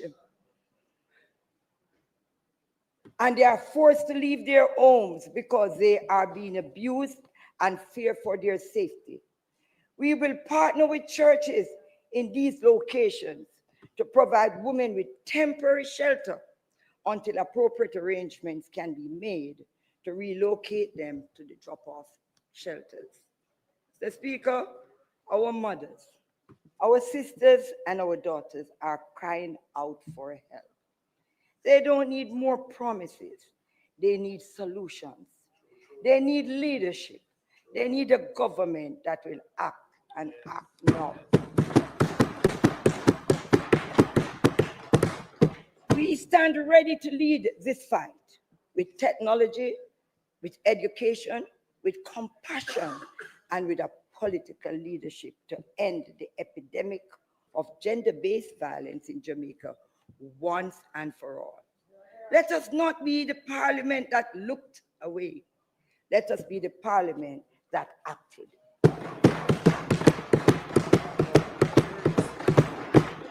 So, Speaker, I now turn to something that I always did not too understand until I got the portfolio, which is persons with disabilities. We must pay special attention to persons with disabilities who face unique challenges and barriers that can impact their ability to fully participate in society. The United Nations Convention on the Persons with Disabilities acknowledges that individuals with disabilities are entitled to all human rights. The rights of individuals with disabilities are the same rights, Mr. Speaker, as ours. The Disabilities Act in 2014 passes by Parliament in October 2014 and fully implemented in February 2022, stated that the Act is to be reviewed in every 3 years. I saw the minister before, which means that a review should have commenced in February, and the Act and the law also stated not later than. During that sitting, I reminded the minister, and he said that it would be done in short order. I yet to see that committee. But, Mr. Speaker, it does not look good. But we will see to it that that act is put in place. Mr. Speaker, we have heard time and... As an owner of Walton Goggins goggle glasses, I know how to make slick-looking goggle/glasses. But I have no idea how to make slick social media-styled stuff to sell it. But GoDaddy Aero uses AI not only to create social content out of thin air, it can build a whole social media calendar just for my business. So all I had to do was upload a video of me and my pretty face, and voila. Walton Goggins goggle glasses are great gifts for all community. And we must ensure that we pay attention to these important concerns. The disabled community is watching us. I also have a serious concern, Mr. Speaker, that disabled persons feel that they have to do the same work for less money and not being recognized or even being promoted. And they have to work very hard to prove themselves.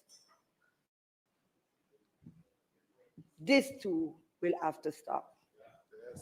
The PNP will establish a National Disability Fund from the consolidated fund in the first year when we form the next government. We will amend the 2014 Disabilities Act to give legitimacy to the fund. We will also appoint a board to oversee the funds, which will be specifically designated for supporting the disabled through educational and other initiatives. Mr. Speaker, regarding the Disabilities Rights Tribunal set up to deal with complaints of discrimination and other things, other breaches of the Disabilities Act, we will make sure that the disabled community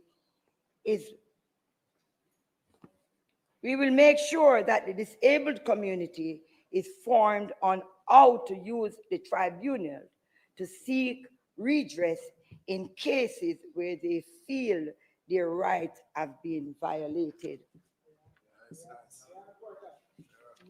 Also, the assessment testing for persons with disabilities is woefully inadequate. The waiting list for testing is so long that some children will transition out of the educational system without even being tested, Mr. Speaker.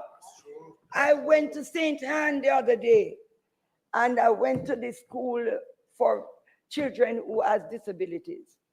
And a parent said to me, she came there trying to register a child. And she said to me, I have been waiting over 4 years. And there was another parent who said, I waited until my child was out of age for primary and secondary and still did not get to be tested. Just the other day, she called me back and she said, I am asking you to try for me because my daughter, who is older, saw her smaller sister going to school and started crying that she wants to go to school. Mr. Speaker, in this time and age, we should not allow these things to happen. When we form the next government, though, we will be partnering with the Ministry of Education to boost testing capacity and to improve access to testing across the 7 regions. We have 7 educational regions, and we believe it is important to put a testing mechanism.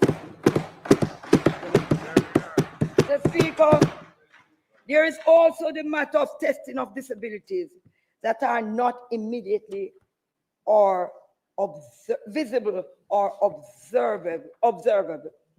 This includes the mental health, because a lot of us have mental health problems, but we don't know. Anxiety, depression. We have very serious issues with developmental disabilities, such as dyslexia and autism. When I first heard about autism, I was abroad, and they used to talk about all different types of things. When I started my school, and we have children who was having learning disability and was a little rude and think that some of them said they don't have any manners, they this, they that. But because we were not taking time out to do the studies, to determine what kind of help that were needed. So, Mr. Speaker, research must be done to identify the most effective approach to addressing these complex needs of individuals with these disabilities. It is very important that we carry out testing of our children with learning challenges. This will help us to create individual intervention plan that caters to their specific needs. There should also be free, Mr. Speaker, developmental training for some of our teachers and for others in these areas, so that they can readily identify behavioral issues associated with these disabilities. Mr. Speaker, I turn to the matter now of inclusion. An area for personal interest to me is inclusion. It is the theme that crosses many portfolios in our current structure of government, including culture, education, social security, labor, justice, and others.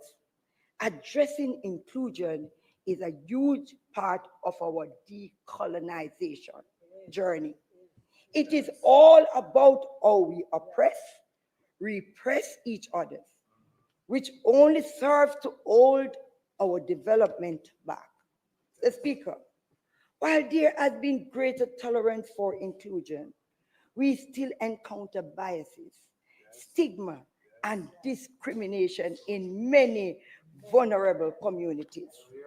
Even in this parliament, sometimes, the race, the class, the gender is a problem. Yes, true. Talk about things. This, Mr. Speaker, has to stop. No, including you too, because sometimes you're out of hand. The push for a more inclusive society must begin with us. Inclusion is an area that next PMP government will address. The moment we assume office as part of our ethical framework for governance, we will ensure that through public education, we will emphasize the need for greater commitment to inclusion in families, communities, institutions, and generally in interpersonal relationships. Upholding the national motto, out of many one people.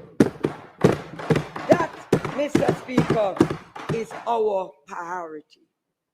Mr. Speaker, we will revisit the Values and Attitude Program, first mooted by former Prime Minister P.J. Patterson. We all see what is happening in Jamaica, Mr. Speaker. The land we love, we brag about. There are too many behavioral problems, cultures of violence, culture of corruption, scamming, culture that needs to be addressed. There is also much hostility and anger seeping and suppressed rage across the island. A values and attitude program will be adapted to address the existing pathology,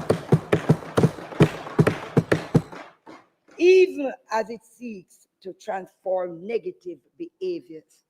This will be a central element of the PMP, for the PMP, social transformation strategy and inclusion. Inclusion must be a central theme to be achieved by promoting respect for all individuals. Mr. Speaker, the approach to inclusion will mean collaborating with ministries, agencies, and NGOs, implementing worthwhile national projects that celebrate Jamaica's racial diversity, cultural heritage, and cultural identity. This must begin in our schools. The enhancement of Jamaica Day is one fitting example. Collaboration with the relevant ministries, community members, and cultural agents in schools would center national project as a national debate, a poster competition, short film, essays, songwriting, or any other appropriate activities to celebrate our cultural diversity and direct skills in content production in a positive direction.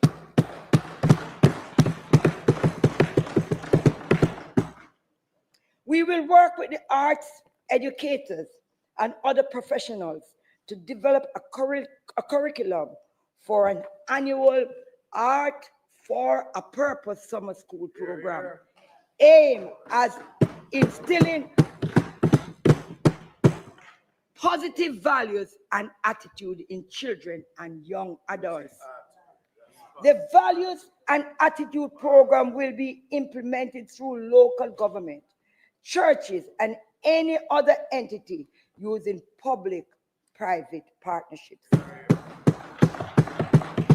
This, Mr. Speaker, brings us to the holistic development plan that we have developed for the portfolios, now known as culture and entertainment.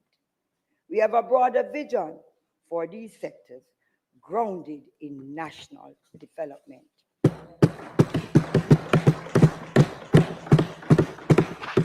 I now turn to culture and the creative industries.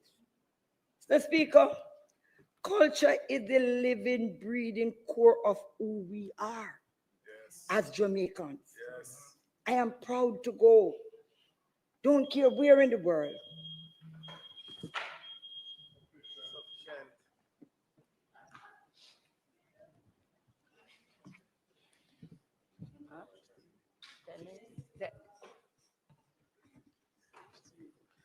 Mr. Speaker, just want to make sure I'm gender correct. No, come on. That's not fair. That's not fair. That's not fair. Very disingenuous.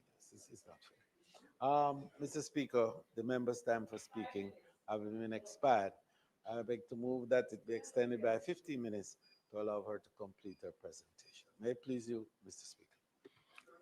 The request is on the floor for the extension of 15 minutes to the speaker time for her to complete her presentation. Those in favor? Those against? The ayes have it. You may continue. Your mic. Thank you. Thank you very much, House Leader, Mr. Speaker, and my colleagues. It shapes our identity, it governs our values, and it defines our way of life. It is how we know ourselves and how the world comes to know us. So, Speaker, we channel this rich Jamaican culture through our creative industries.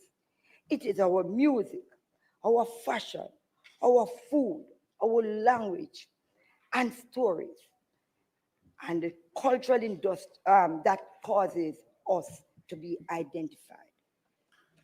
Cultural industries transform these into real economic power.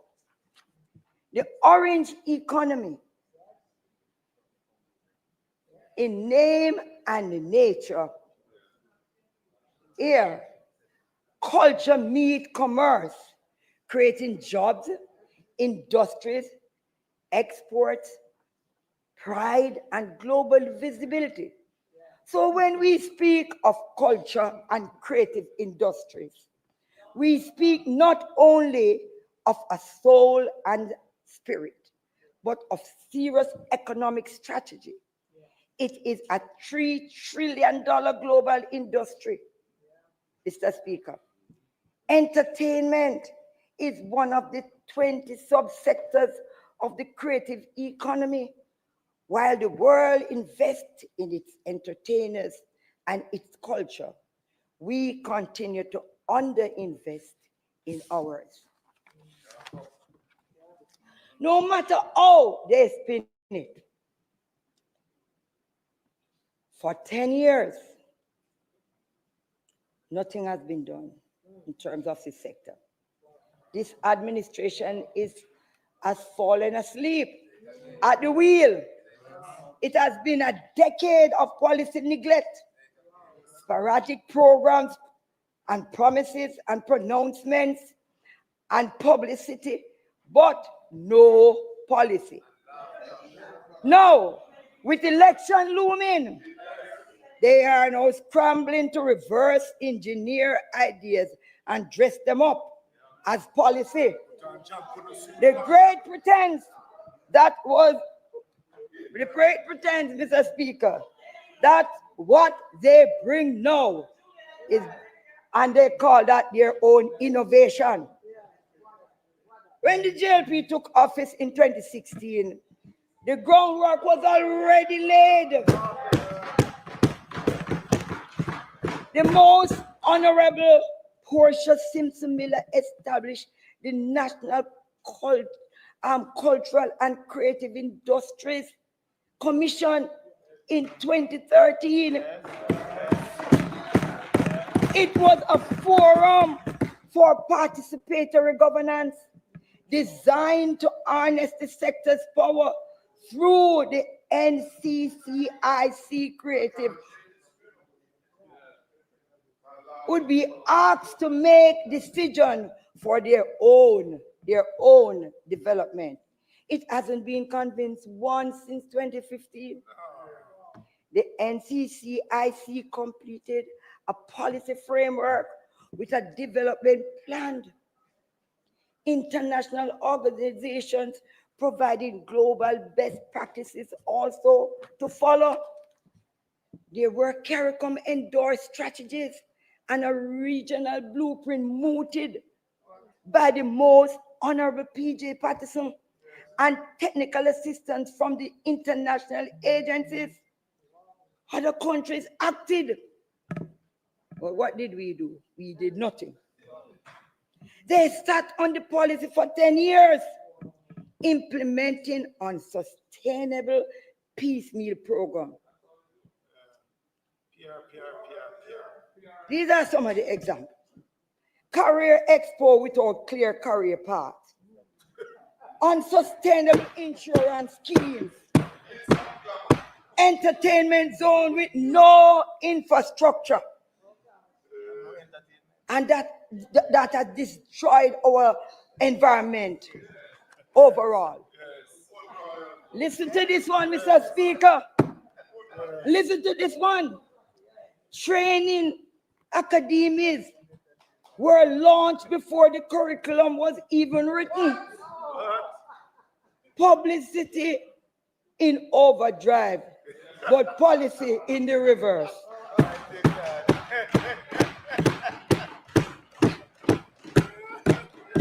Expediency over sustainability. And what does the Prime Minister offer as his justification? He said that the sector is too informal, too risky, too hard to measure. Mr. Speaker, the rest of the world has measured it. This is not a mystery. It is a missed opportunity.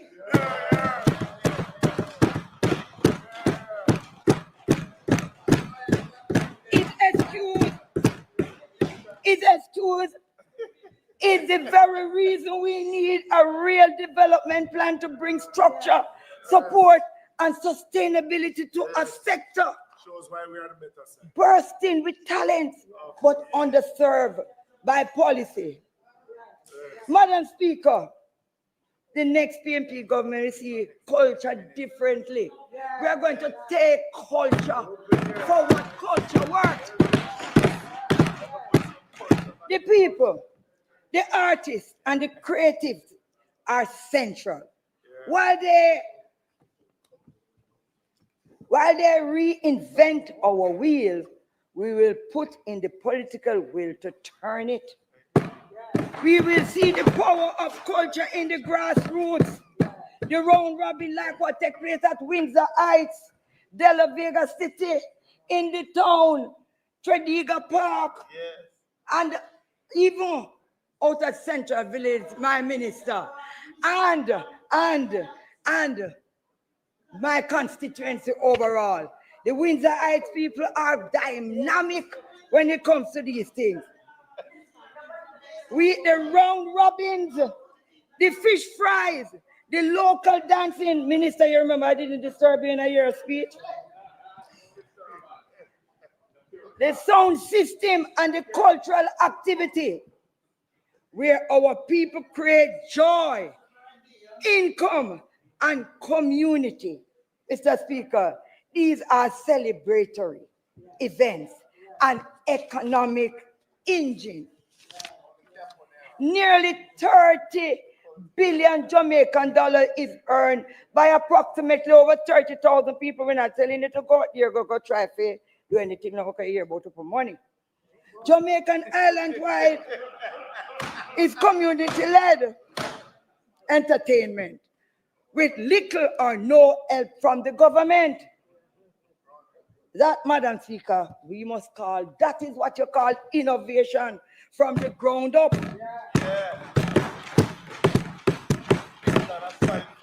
Under our leadership, the creative economy will no longer be treated as an afterthought. It will be a national priority, grounded in ethics. So we're not going to go out there and keep party all over the place and noise abatement act, and we start to do anything that the citizens feel uncomfortable about. It will be rooted in ethics. We have crafted a bold, strategic, and sustainable response. The 5G Sustainable Growth Plan.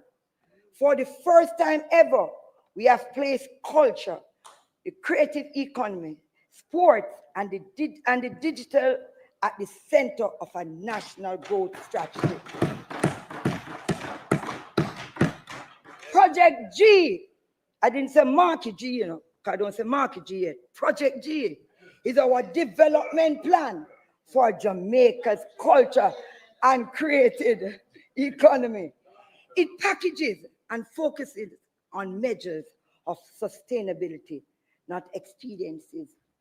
In summary, given the time, we will show you some of the things. Culture and cultural confidence and values-based education rooted in our decolonization journey. Integrate culture into community development aligned with the SDGs.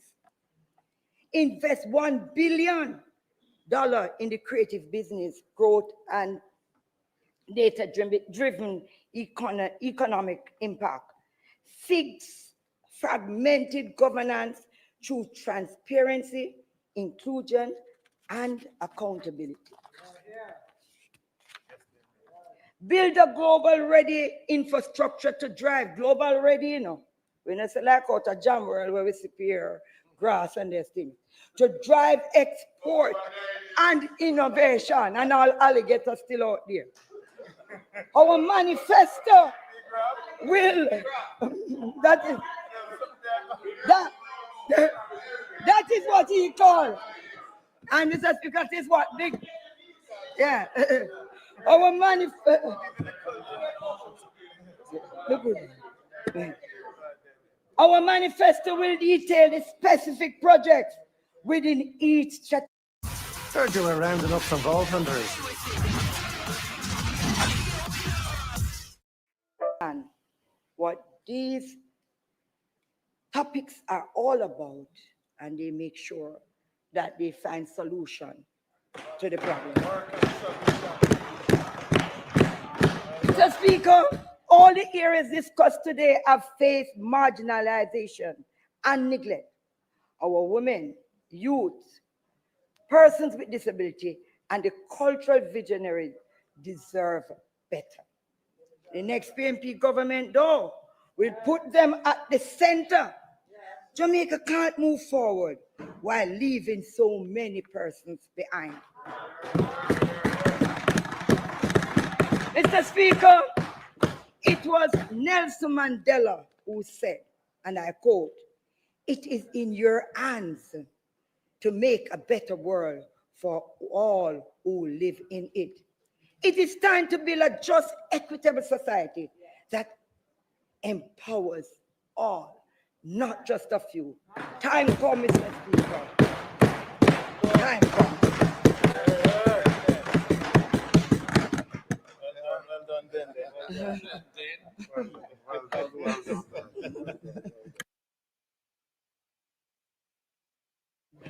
House Leader.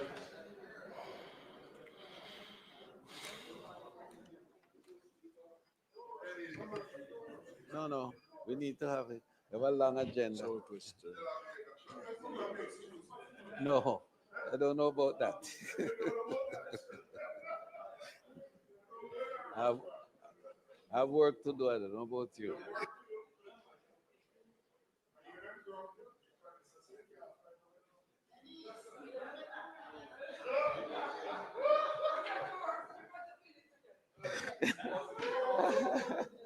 Mr. Member, thank you. um, Mr. Speaker, I'm sure the Honorable House would like to thank the member from St. Catherine Eastern for a very spirited presentation. And now, Mr. Speaker, I invite you to ask the member for Clarendon Southwestern to make his presentation. May it please you, Mr. Speaker. Member from Clarendon Southwestern, you now have the floor.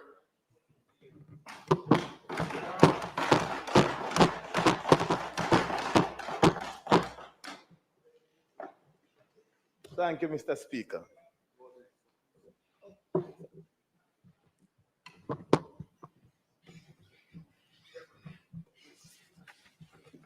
Thank you, Mr. Speaker. Mr. Speaker, today I rise to contribute to the sectoral debates. And in fact, this is the final presentation on behalf of the opposition as we close the sectoral debates today. I will be speaking on the subject matter of land and housing. Mr. Speaker, this today is likely the final contributions to the sectoral debate. And in fact, we are entering a very interesting period of time where the life of the parliament will be a bit uncertain as we go forward, as we expect to be on the other side in very short order.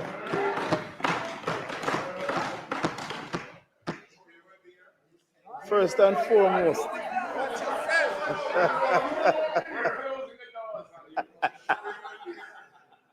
I will not even respond. Certain things, Mr. Speaker, we do not dignify with a response. First and foremost, I give thanks to the Almighty God, who has been my strength and my shield, my sustainer throughout this journey in public service. I thank him for the grace to serve, the wisdom to lead, and the courage to stand.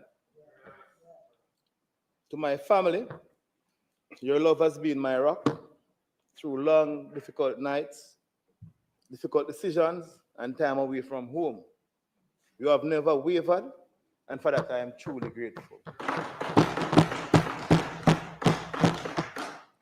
Mr. Speaker, as a son of the soil of Clarendon, I am forever grateful to my people, my family in southwestern Clarendon.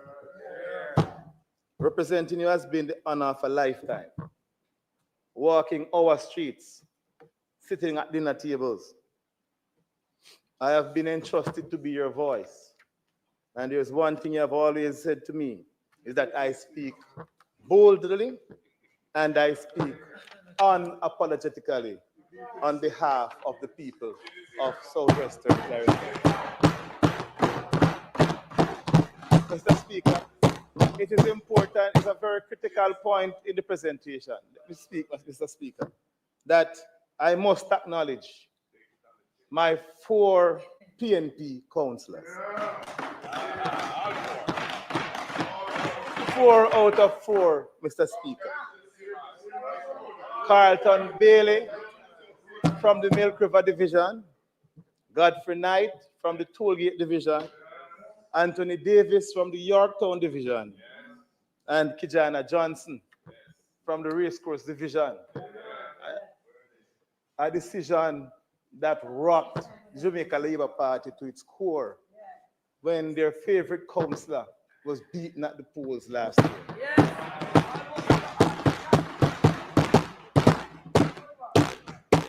And to my constituency executive, staff, friends and comrades, thank you for keeping the engine running your belief in the mission has not gone unnoticed.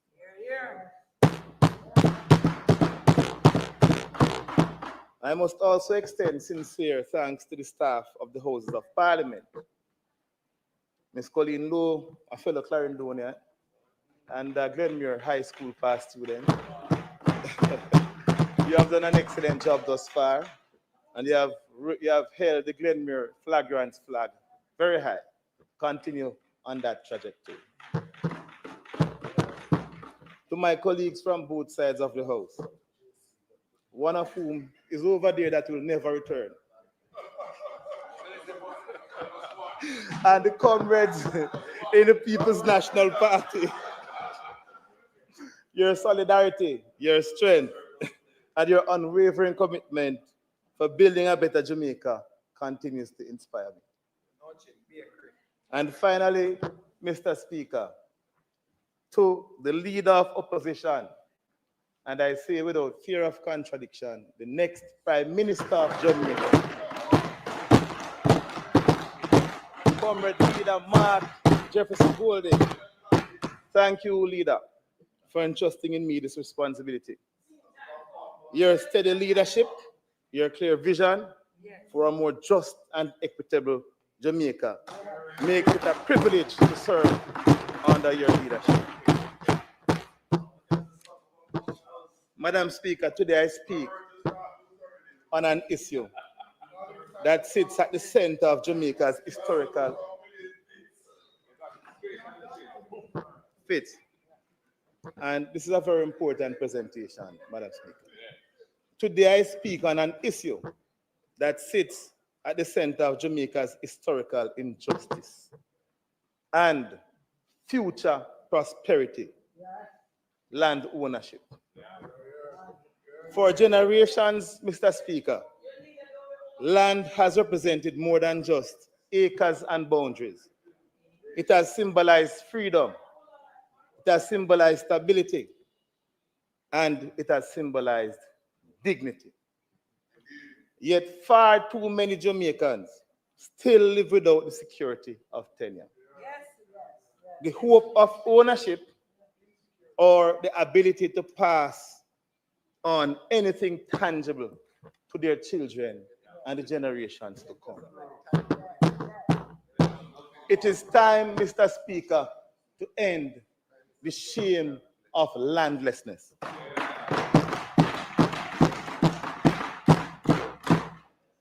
Jamaica, through its history, has a legacy of inequitable distribution of land and disempowerment of the masses with regard to secure land tenure.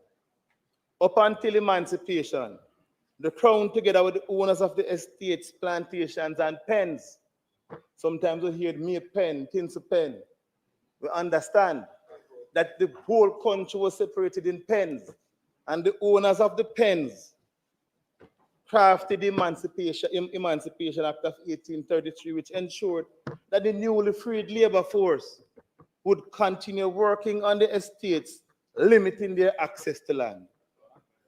That legacy still haunts all of us in here as members of Parliament today.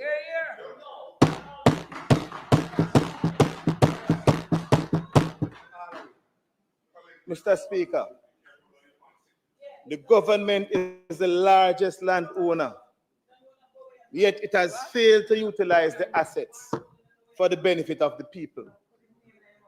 It has not sought to use this asset to eradicate the proliferation of unplanned and informal settlements.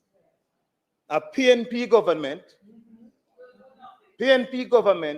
within the next 2 to 3 months, will undertake a program akin to what was done in Dominica, where the government undertook a radical land titling program by distributing the government land to those who are already in possession.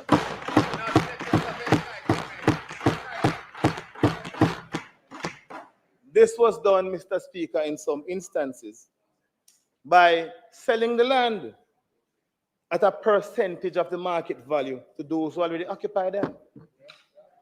Our research, Mr. Speaker, indicates that as at 2018, and I want you to listen to this very carefully, because these statistics are very important. As of 2018, the majority of Jamaica's population falls between the ages of 0 to 39. Of this number, 19 to 39, 975,000 Jamaicans are within that bracket. And most of these Jamaicans, these young people, are among the most directly affected by the deep lack of access to affordable land and housing. But the crisis, Mr. Speaker, extends further. There are many Jamaicans aged 40 to 55 who still have not yet acquired housing. You know the dangers of that, Mr. Speaker. When you're in that age bracket, it is more difficult to secure a mortgage, a 25-year mortgage. And most Jamaicans who are in this age bracket, as a serious point, is yet to own anything. And beyond that, you have Jamaicans who are 55 and over who still don't own a piece of the rock. It is also estimated that over 700,000 Jamaicans, some say the figure may be closer to 1 million, live in informal settlements because they cannot afford decent and affordable housing. Studies in 2004 and 2008 concluded that the Jamaican government owns 75% of these lands. The Commissioner of Lands, the Crown don't own any land in Jamaica anymore. The Commissioner of Lands has 47%. Agencies and the municipal corporations have another 53%. The solution is not far away, Mr. Speaker. Because we, the People's National Party, when we form government, will ensure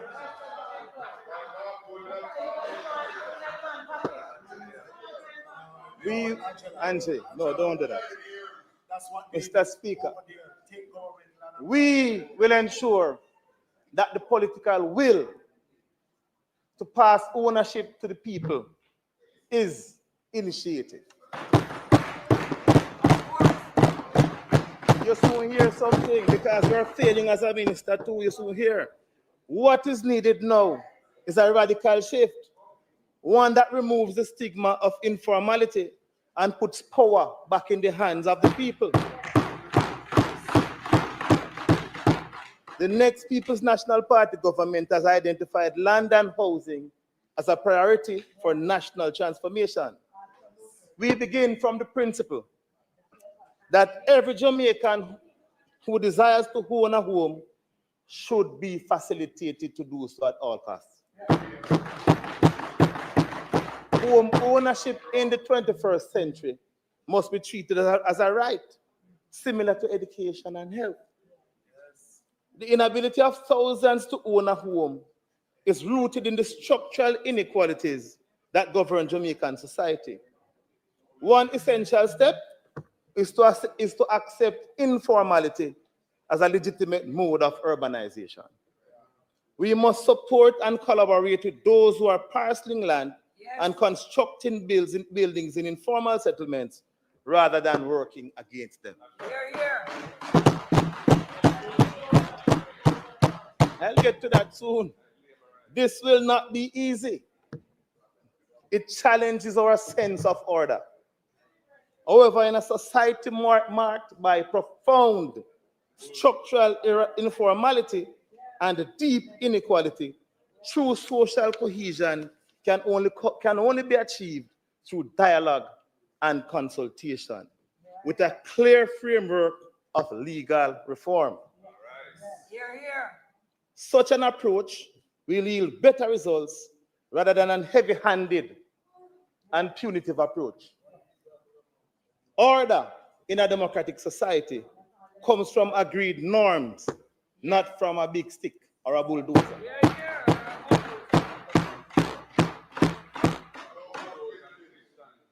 A future PNP government We'll take bold steps, including drawing inspiration from Dominica, as mentioned earlier.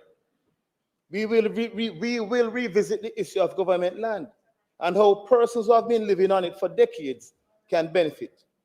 We are not merely just giving it away, but a system must be designed to ensure that those in possession for an extended period be given an opportunity to legally acquire these lands.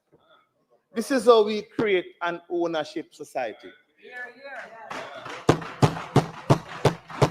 When we do this, we're not only building an ownership society, we are building national pride. We're building progress. We're building and creating opportunities for independence. And we are most importantly resolving the long-standing issue of security of tenure.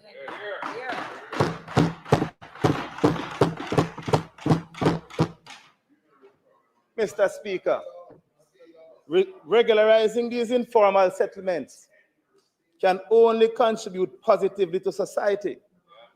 The country stands to benefit immensely. It's a win-win. It gives land to the landless, it restores trust in the government, and has the potential to earn real-time revenue from lease, sale, and even property tax collections. I must quickly add,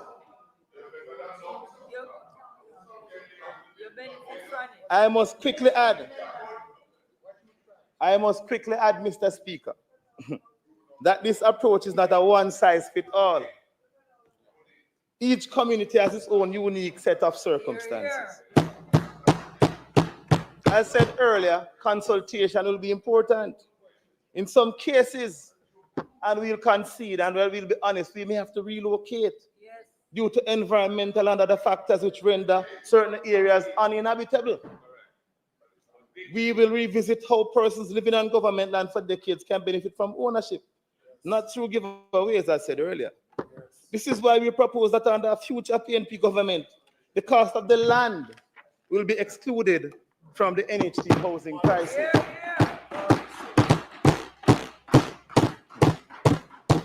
This will result, Mr. Speaker, in savings of $2 to $3 million per housing unit. What it simply means, Mr. Speaker, is that a NHT starter home is now at 14 million. When we form government, those units will be on the market for between 11 to 12 million. That represents savings for those of us who know what paying a mortgage is like. You will appreciate the savings over 25 to 30 years. The funds that will now be at your disposal to use for other purposes. It might seem negligible, but it may be 10 to 15 to $20,000 in savings per year over 25 years. Those who mock it don't understand the hardships of the Jamaican people. And if they did understand, they would appreciate the significance of the proposal. Madam Speaker, Mr. Speaker, sorry. The view has been advanced that land is not a trinket, a piece of jewelry as it was treated in the past. It ought not to be locked away and preserved unused for decades to satisfy the selfish motives of those who can afford to do so. This is particularly true of crown lands, crown or government lands, which in a real sense belongs to the people and should be used by the people for the benefit of the people. So we're not giving it to them, it's theirs. They are the ones who elected us here and put us here. They are the ones who ensured and suffered over decades and centuries. They have been occupying these lands and they deserve a piece of the pie.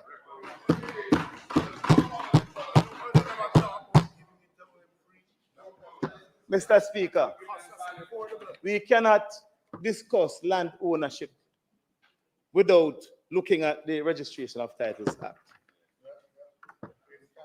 Now, under this 1833 law, mark the date, a person in adverse possession of crown land was unable to prove possession unless they reach the 60-year mark. Our research has shown, Mr. Speaker, that in countries like England, where this law originated, it is now 10 years. The 60 years is now 10 years, save and except for land on the foreshore.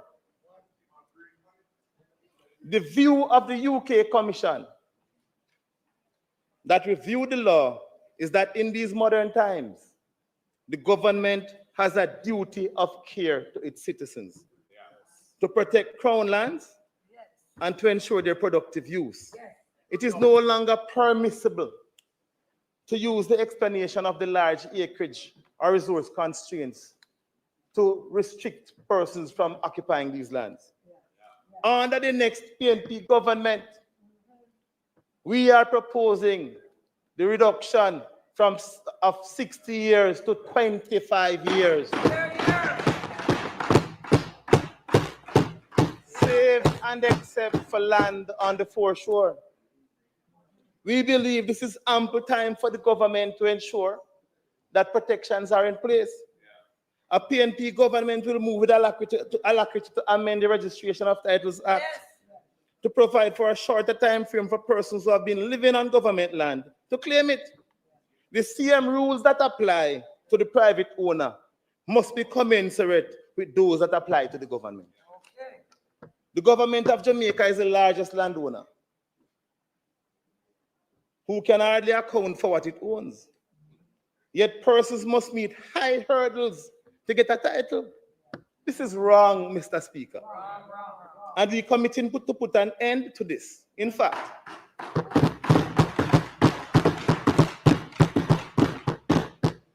listen to this, Mr. Speaker. Many of these informal settlements are already being serviced by utility companies. Great ideas can come from anywhere. With Wix, you decide where. And the intervention by various government agencies, including members of parliaments and councillors. It would therefore be hypocritical for us as leaders not to formulate a workable strategy to formally enable long-standing occupiers to acquire these properties that they have possessed for decades.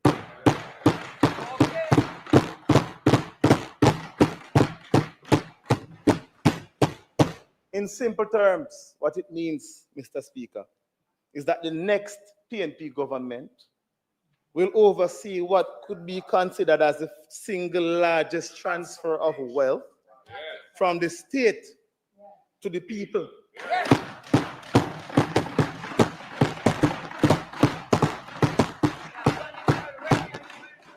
By formalizing and correcting a 192-year-old system of injustice that was meted out to the Jamaican people. Time come for us to put Jamaica first.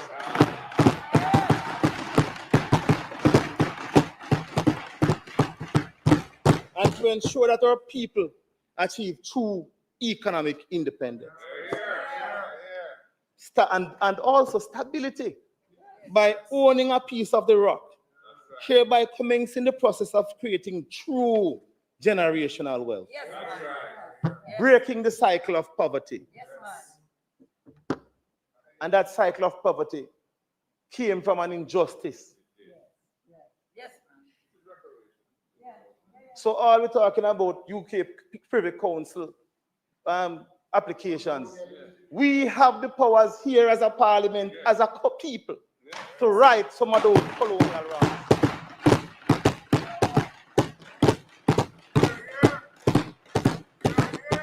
Every single one of us in here have an informal settlement within our constituency. Many of the persons have lived there for more than 25 years. Some of their children have done well. Some of their children have done well.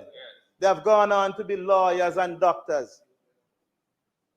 They're in a position to improve the infrastructure there for the benefit of their parents. But because they can't get the title, many of them senior, 30s, 40s. Imagine when we come to power. Imagine the joy that you bring to these families. The sense of relief. The sense of relief that will bring to these communities.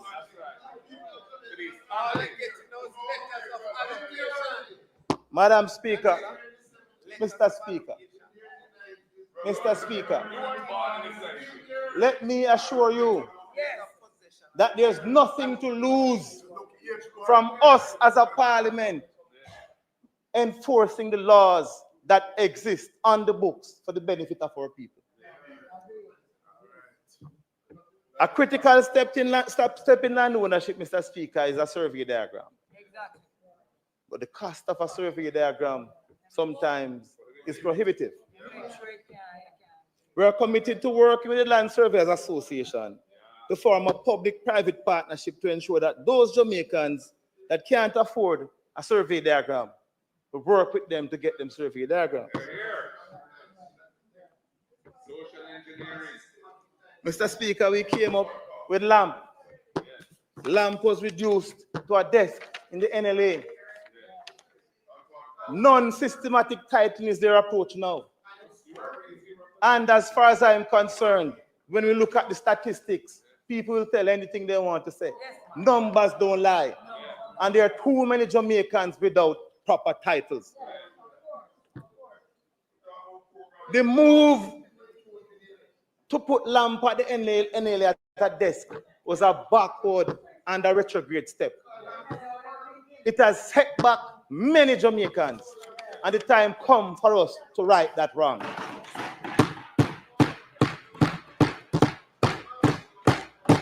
Mr. Speaker, sometimes you look at the old titles, you see Roods and Perches. There was a system that existed, and the registration of the titles are covered there. We don't have to be so specific with sometimes the boundaries, but we have chosen to go the route of being specific. We have advanced the GPS technology. We have drones. The time has come for us to incorporate technology in the surveying process and make it easier for the Jamaican people. Mr. Speaker, let us look at land valuation.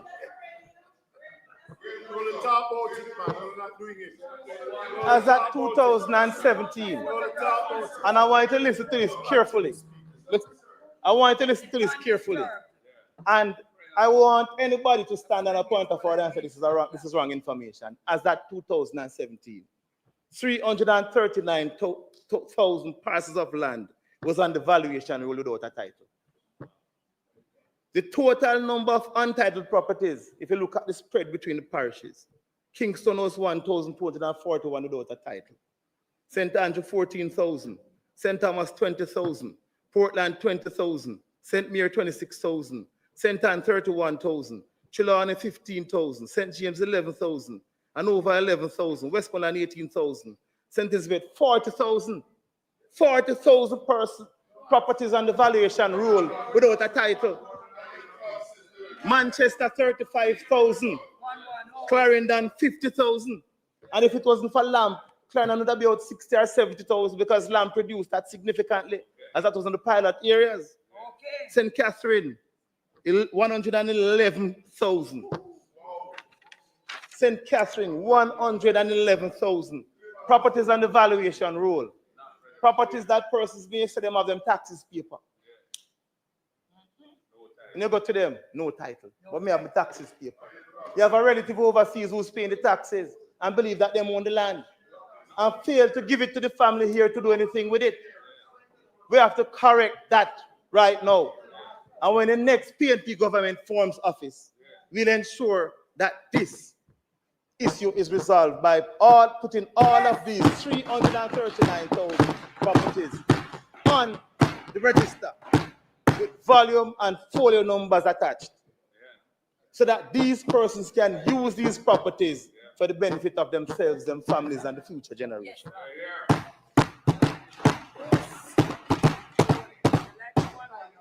Mr. Speaker, let us look at bauxite lands. The minister is so excited. Over the years, several Jamaicans were forced to resettle. due to the operational needs of the bauxite companies for mining lands. They have been struggling. Most of these Jamaicans previously occupied lands where they had titles. Yes. That is a grave injustice. Many of these persons who have been resettled have children who now can qualify for a build on your own lot. But because they don't have the title, in St. Elizabeth, for example, I spoke to a family down there who expressed that to me specifically. That my daughter could have built a house, but I don't have a title to give my daughter. Here how we fix it. A recent breakdown of each bauxite alumina company's performance revealed that Jamalco had 1,633 titles since 2010, but only 339 titles have been delivered. Gisco Alpat, 1,301, only 329 delivered. Noranda, 1,765, only 520. Noranda.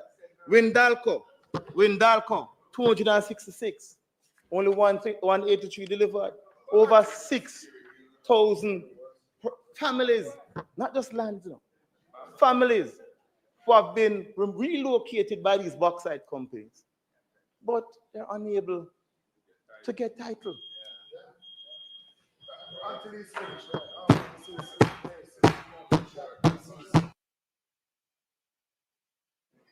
Mr. Speaker, the member's time for speaking having been expired, I beg to move that it be extended by 15 minutes to allow him to complete the presentation. May it please you, Mr. Speaker. The request is on the floor. Those in favor? Those against? Member, you may continue.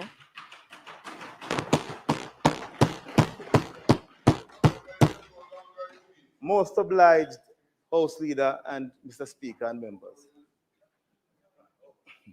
Mr. Speaker, the failure of the bauxite companies to deliver these outstanding titles over the years is not attributable only to them. The reality, Mr. Speaker, is that the Bauxite Alumina Industries Special Provisions Act provides safeguards to allow for government intervention to secure the rights of these displaced citizens. The time has come for real action, not just talk. And to that end, today,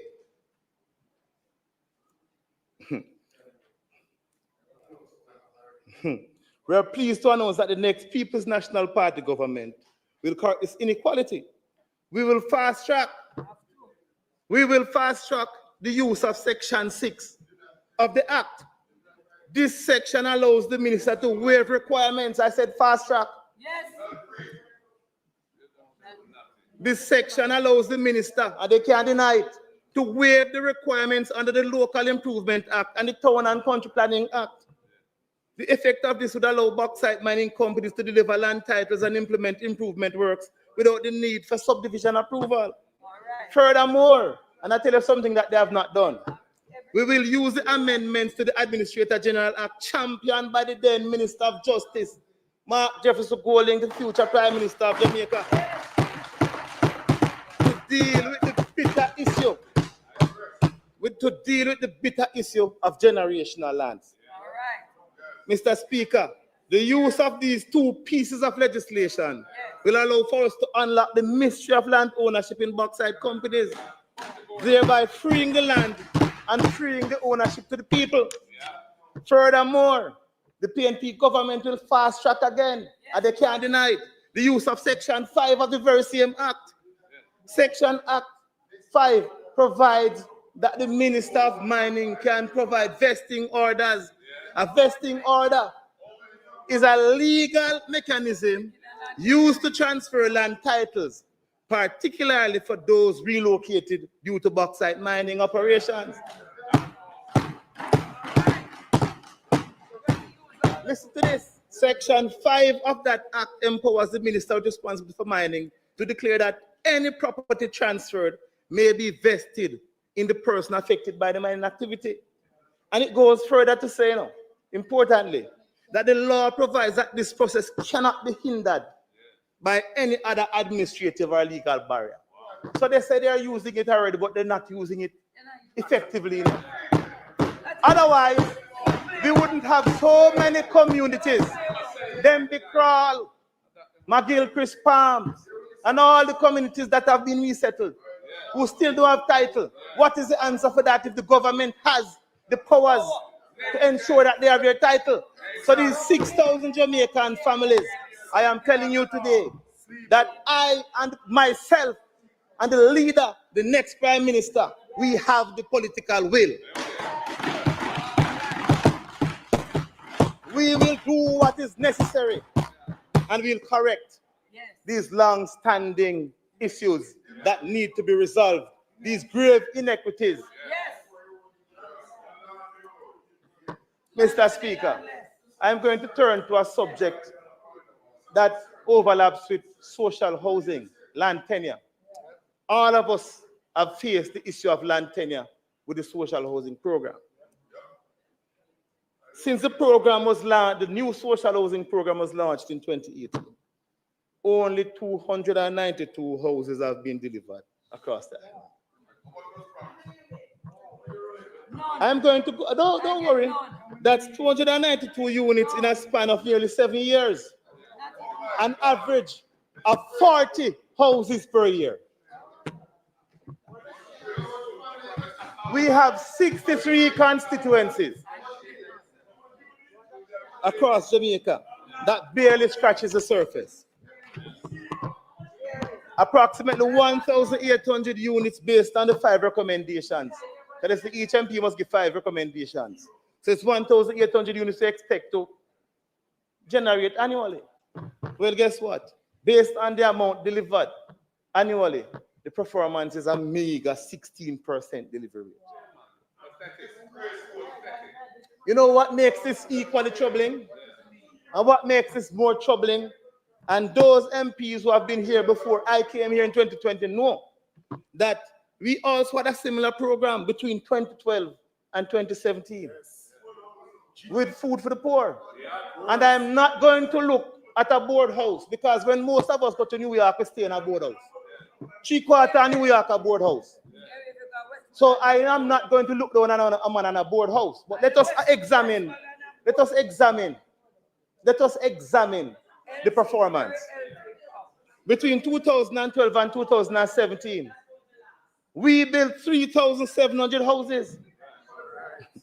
Those houses were wooden units, but they provided a safe and an immediate relief to thousands of families, which is far more than this current government can claim. What is causing the breakdown? We have heard time and time again what the cause of the breakdown is. Land tenure. Many of the individuals identified as beneficiaries by most of us in here. And if them say a lie or hypocrisy, do not own the land they occupy. Some live on family land with no formal documents. Others occupy parcels of land where legal owner is unknown, deceased, or simply unreachable.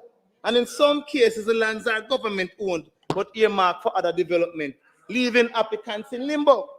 Even in my own constituency, to show you I'm not a hypocrite like some of them. In my own constituency, I've had to hesitate in submitting applications because when potential beneficiaries came to me, I asked, do you own the land? Can you get permission to have to off? The answer is no.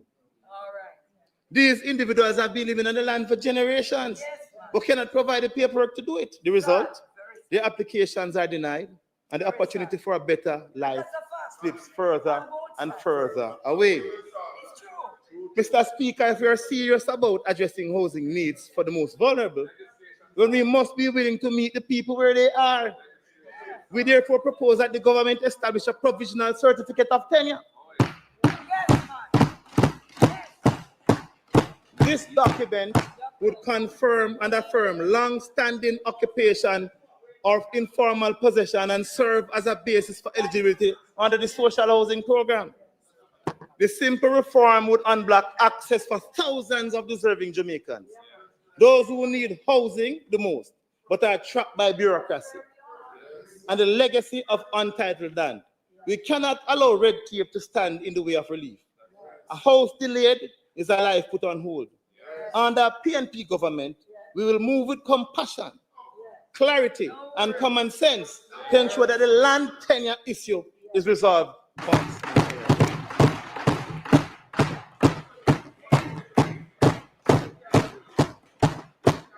Mr. Speaker, we now turn to the portfolio area of housing.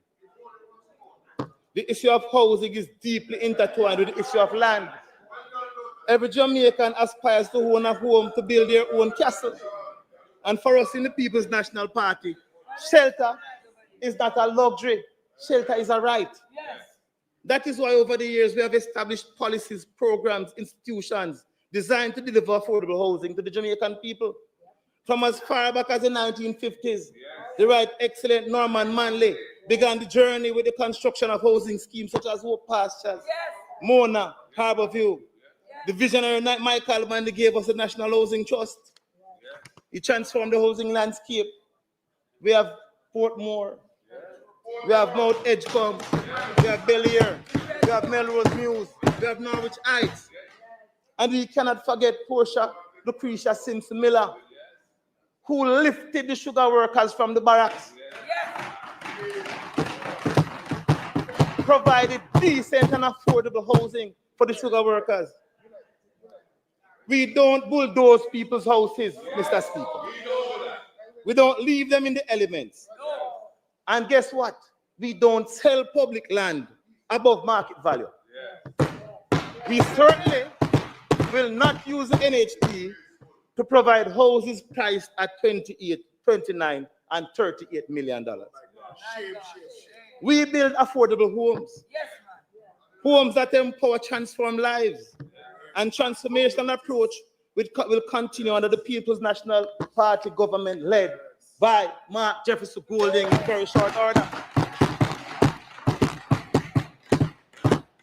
We will end the extraction of the $11.4 billion annually from the NHT. Since over the past 12 years, $138.6 billion have been extracted. And it has not been to the benefit of contributors. We will establish a $1 billion fund at NHT for young homeowners so they can access $500,000 grant, not a loan. We will repurpose the housing agency and bring it back to its mandate. Sometimes when you buy a property, there's a caveat on the property that says the first right of refusal is to the Minister of Housing. There's a reason for that. That's subsidized housing. And that provision in that act has not been enforced properly because it has been abused. People buy these houses, these lots and houses intended for first-time homeowners, and they get the permission from the Minister of Housing within months of buying and reselling. That wasn't the purpose for which it was intended. We intend to use the housing agency to construct and build 80,000 houses, 50,000 low-income houses, and 30,000 middle to upper-income houses in the next 5 years. The houses to build by the HAJ will be starter units. And of course, as mentioned earlier, we will not add the $2 to $3 million for the lot to the houses. Mr. Speaker, we will come up with what called the Portia Initiative. It is a program for the orderly renewal and transformation of infrastructure in all areas. This is a legacy project to salute the considerable contribution of the former Prime Minister, Jamaica's first female Prime Minister and only female Prime Minister today. Mr. Speaker, as I close, I return to the core truth. Yes, land is justice. Yes. Housing is dignity. Yes.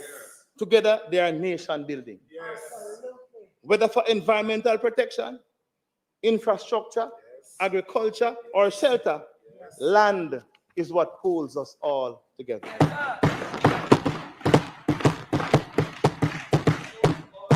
And the People's National Party has always understood that. And that is why Norman Manley passed the Facilities of Titles Act. Right. Michael Manley delivered lease, land lease, site and services, and the NHT. Yes. PJ Patterson gave us LAMP and Operation Pride. Yes. Portia Simpson Miller gave us LAMP, lifted the sugar workers. Yes. All sugar workers who vote for the People's National Party because of how we treated them. now in 2025, this year, our legacy will continue under Mark Jefferson Golding as the next Prime Minister. He will free up government land for the people. And he will make land work for the people. Because he believes in the power of the people. And we as a party believes in the power of the people. Let me close with the words of Norman Washington Manley, the father of the nation, of independent Jamaica, a visionary, a man who passed all of these legislations we mentioned earlier, like the Bauxite Alumina Special Provisions Act, and ensure there were safeguards there. He did it. Let me close again, and by quoting, and I quote, land is the only source of the material life of the people. It provides food and shelter. It furnishes work and wealth. It is the basis of all production. Hey, business owner, tired of wasting hours on scheduling, attendance, and payroll? Connecting's here to simplify all of that for you. With Connecting's auto scheduling, your schedules practically fill themselves, handling conflicts and tracking availability while updating the right people about changes and keeping labor costs in check. But great schedules need more than just time slots, so add tasks, forms, and checklists that ease communication, making sure your team isn't just showing up. Mark Jefferson Golding, the next Prime Minister of Jamaica. Thank you, Mr. Speaker. Yes, big up, power. Big up.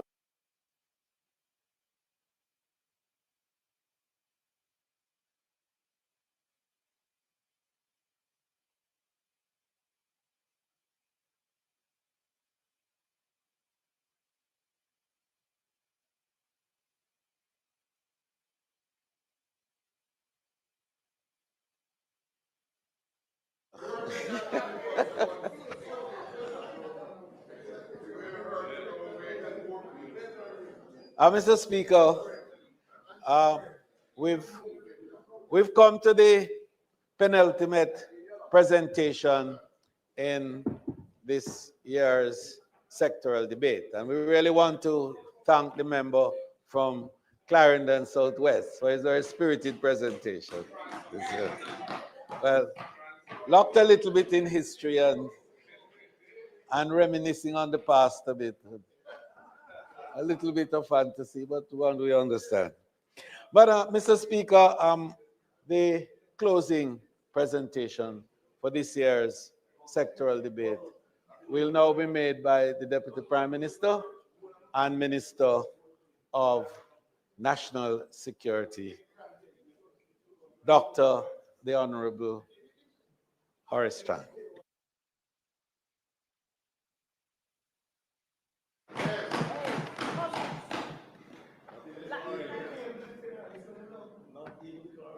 What does that mean? Mr. Speaker, thank you. My privilege this year to bring the sectoral debate to closure. As we come to the close of the 2025-26 sectoral debate, it's only fitting that in this moment we pause to reflect a little bit, not only on the content of what has been said in this honorable House over the past several weeks, but on the very process by which it was done. This is, after all, an election year. The Constitution states clearly we are. A year in which passions run high, a year in which the contest of ideas becomes even sharper, and the security even more intense. When in the midst of all scrutiny, it becomes even more intense. But in the midst of all of it all, we have seen members on both sides of the House participating meaningfully on this national platform. So, Mr. Speaker, I wish to begin by offering my sincere commendation to the members of Parliament, government and opposition alike, for their contributions to this House. Including, at this time, including a very spirited closure from our friend from Southwest Clarendon and a detailed outline from the lady from St. Catherine. Your commitment to the parliamentary process and your willingness to participate in robust debate and your respect for the rules that govern the House, all testament to the enduring strength of Jamaican democracy. But Mr. Speaker, with that context established, allow me now to turn to the central highlights of this year's sectoral presentation, always I'll make closing remarks, where ministers provided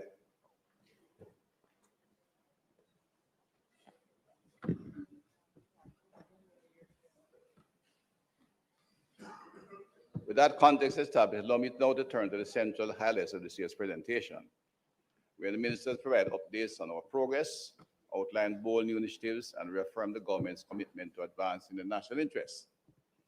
The first presentation was from Minister Malawu Fort, the Minister of Legal and Constitutional Affairs, a known legal luminary, Madam Speaker. Mr. Speaker, constitutional reform is not an issue that attracts broad public interest.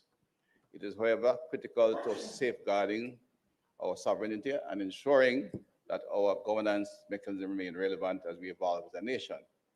Ministers approach her task of educating the public and spearheading our constitutional reform process with some unparalleled commitment and energy. Among the ministry's achievement was the tabling of the constitutional amendment of Section 61 and the proposed Republic Bill presented on December 10, 2024.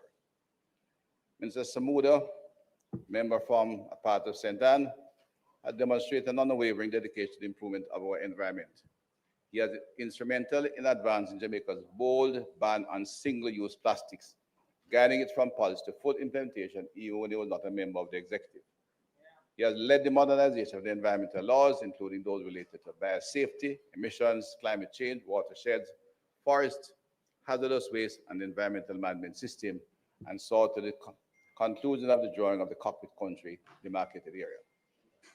In the area of water, Mr. Samuda has taken on the task with vigor and vitality.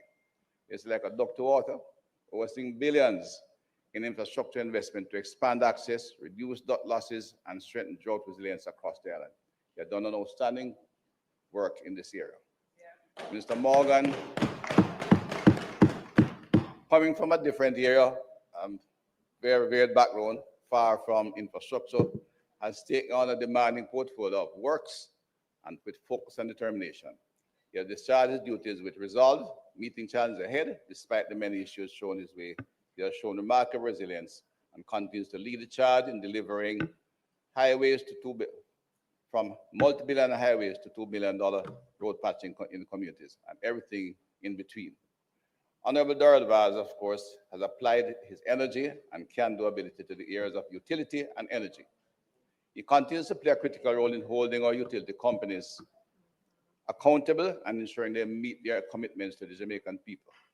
He, along with his government, this government remains steadfast in commitment to provide a truly island-wide school bus system, delivering safe, reliable transportation to students in every nook and cranny of Jamaica. Safe and reliable transport is a commitment of this government under the guidance of Minister Vaz. Honorable Colonel Charles Jr., Minister Charles, member from a part of Clarendon, neighbor to the member from Southwest, in the Southeast Clarendon, outlined his vision for social protection, the form of the social protection for increased resilience and opportunity, SPIRO. This program is designed to make a major impact on the social challenges within our society. Young and old, it is a welcome strengthening of the social safety net. Minister Chuck has been a true disciple of restorative justice, mediation, child diversion, and victim support services. His work in restorative justice has certainly helped to reduce the volume of cases before the parish courts, and of course his work with the justice of the peace has brought renewed prominence to that office and the dedicated Jamaicans who serve voluntarily in the best interest of their fellow citizens. The member from West Kingston, Minister Mackenzie, reflecting on nearly 5 decades of public service, is evident in his leadership of the local government and community development portfolio. From his highlights of the cultural achievement in West Kingston, retooling of the Solid Waste Authority and the Jamaica Fire Brigade, Mr. Mackenzie's lifelong commitment to community development has positively impacted all Jamaica's communities. The member from a part of St. Catherine, Minister of Health, in his presentation, the minister emphasized the capital investments here we are making in public health and the meaningful improvement in the quality of care at the health facilities provided for all Jamaicans. new hospital in Spanish Town, rebuilding Corner Regional Hospital, other clinics across the island. There are certainly mainstream health education to the public to impact lifestyle change and reduce the prevalence of non-communicable disease. Extend community. The minister from St. Elizabeth, young Mr. Green, under Minister Green's stewardship, the agricultural sector has boosted domestic crop production despite the man-made and natural challenges that have affected me in his tenure, thereby strengthening our food security efforts. We have seen increased agricultural resilience and a definite increase in the entrepreneurial interest in agriculture. We commend him for his efforts and the framework he provides. The minister from my neighbor in St. James, the World Tourism Minister, Honorable Edmund Bartlett. Minister Bartlett delivered a commanding presentation on Jamaica's tourism renaissance, positioning it as a transformative force driving inclusive national development on the theme Thriving 2025, linking tourism to every Jamaican's success. The minister outlined many key achievements and record-breaking activities in the industry. He has taken the Jamaican brand even more global and also established himself as an international leader in the tourism industry.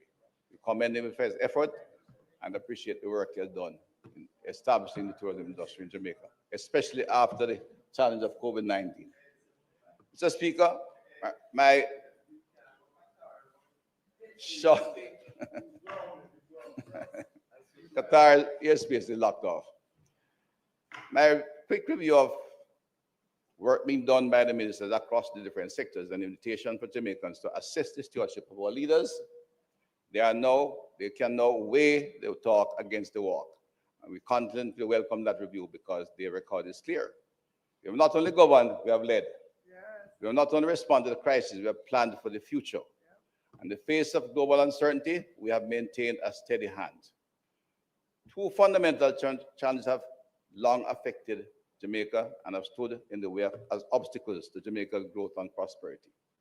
All of the things, in fact, revolve around both. One is the efficient management of our economy. The economic debate was preceded in the budget debate that I mentioned, and of course, the security and safety of our people.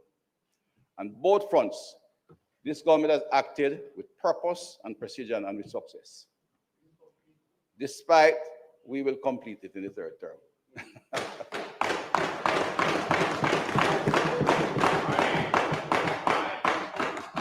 The long time of neglect could not be corrected in such a short time. Despite the economic shockwaves of COVID-19 pandemic, Jamaica has managed to maintain macroeconomic stability. Inflation has been moderated. Interest rates have been responsibly managed. Foreign reserves are strong. Debt to GDP ratio have improved significantly and provided great fiscal space for the expenditure needed to correct the errors of the past. There have been major investment in infrastructure with our own money, taxpayers' money, Jamaica's money. We have undertaken a historic public sector compensatory review. The government committed over $360 billion to improving the compensation of public servants. This, we recognize, was a very complex process with major challenges, and some are still seeking to be resolved. But the commitment of the government to the public sector is undeniable and definite. There were no net increase in taxes for 10 consecutive years and no new taxes for 8 years imposed on Jamaican people. 8 years. Yet we initiated all the work I've indicated above. A feat unheard of in our modern political history. Before now, the reading of the budget was a time of apprehension and anxiety for business and individuals, and speculation by some who thought, and genuine speculation by some who had the cash to do it. Today, the budget reading is a time of positive expectations. Mr. Speaker, the result is that our economy is in a much better state today than it ever was before. We have laid the foundation, a foundation for sustainable growth, inclusive development, and national prosperity. It is important that we complete the journey of transformation which we have started. We must continue the journey with a clear vision, a courageous leadership toward a Jamaica that works for every citizen, rich or poor, urban or rural, young or old. The only one leader who has demonstrated the capacity to do this, that is Prime Minister Andrew Michael Holness.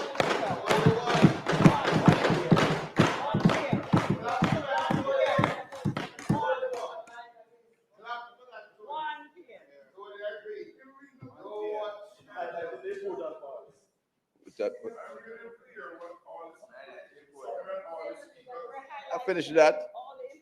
I told you what they should be are.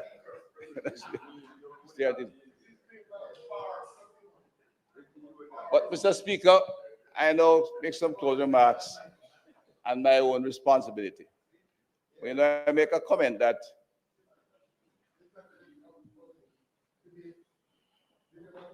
I give a summary. Mr. Speaker, don't worry about that. Mr. Speaker, I would like to say at the beginning a review of the Minister of the area of national security, which I'm responsible. There are some who pray, you know, but when you pray and you're not familiar with the altar, you might be surprised by what you get. Some time ago in 2013, one asked for divine intervention. What they did not expect was that they would get Andrew in this administration in 2016.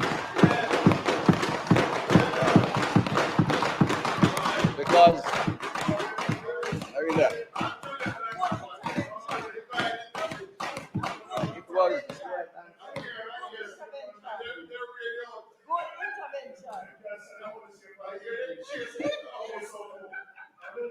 it was, it was that intervention that rescued the country from the grip of a period of marked chronic underinvestment in the police force and all the security institutions.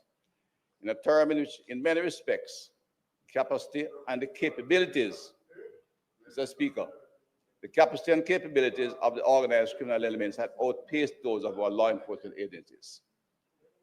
So, Mr. Speaker, on the 29th of April, I delivered my own presentation on national security under both themes, transforming the Jamaican survey force, restoring public trust. Mr. Speaker, I can say with confidence that this is not a simple slogan, it's the reality. The lived experience of thousands of Jamaicans who are seeing, perhaps for the first time in decades, a clear and measurable improvement in the character of the security force and their communities. They can sleep well at nights and feel comfortable eating. I refer to the elderly woman who can walk to their prayer meeting on a Wednesday night or to the Bible lessons on Wednesday with renewed sense of peace and confidence that they can get home without being killed in crossfire of gangsters. The outsourcing workers, hotel workers coming off the late shift at 1 in the morning who cannot go home safely. In these, there are stories of concerned families who were distressed at a time when the level of violence prevented people from coming home. Mr. Speaker, despite the economic disruption caused by COVID-19, we remain resolute. We expanded the human resource capacity of the force, demonstrating our commitment to the protection of our people through sustained recruitment and investment even in the face of the economic squeeze brought on by the pandemic. We have continued to improve the working conditions of our forces by building new police stations, refurbishing neglected ones under Project Rock initiative. In this period of difficult economic times, we acquired Tranquility Bay, we acquired Camp Verley, repaired Harmon Barracks, because the commitment was to ensure we provided a security force, a police force that would deal with criminal activity in the country. Yes. And we recruited bright young Jamaicans who are making a great difference in the force today. We have equipped the force with necessary legislative tools, including the Zones of Special Operations Act and the new Firearms Prohibition Restriction Regulation Act. And we have gone further, modernizing the force through the creation of the Force Development and Logistics Portfolio, a clear mandate for the technology.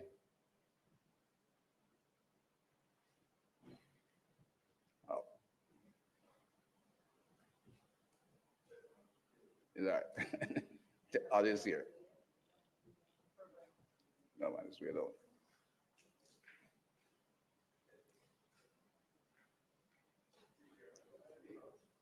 We have gone further in transformation You can get a copy of it. Modernizing the force to create. I can't speak this without the notes, you know.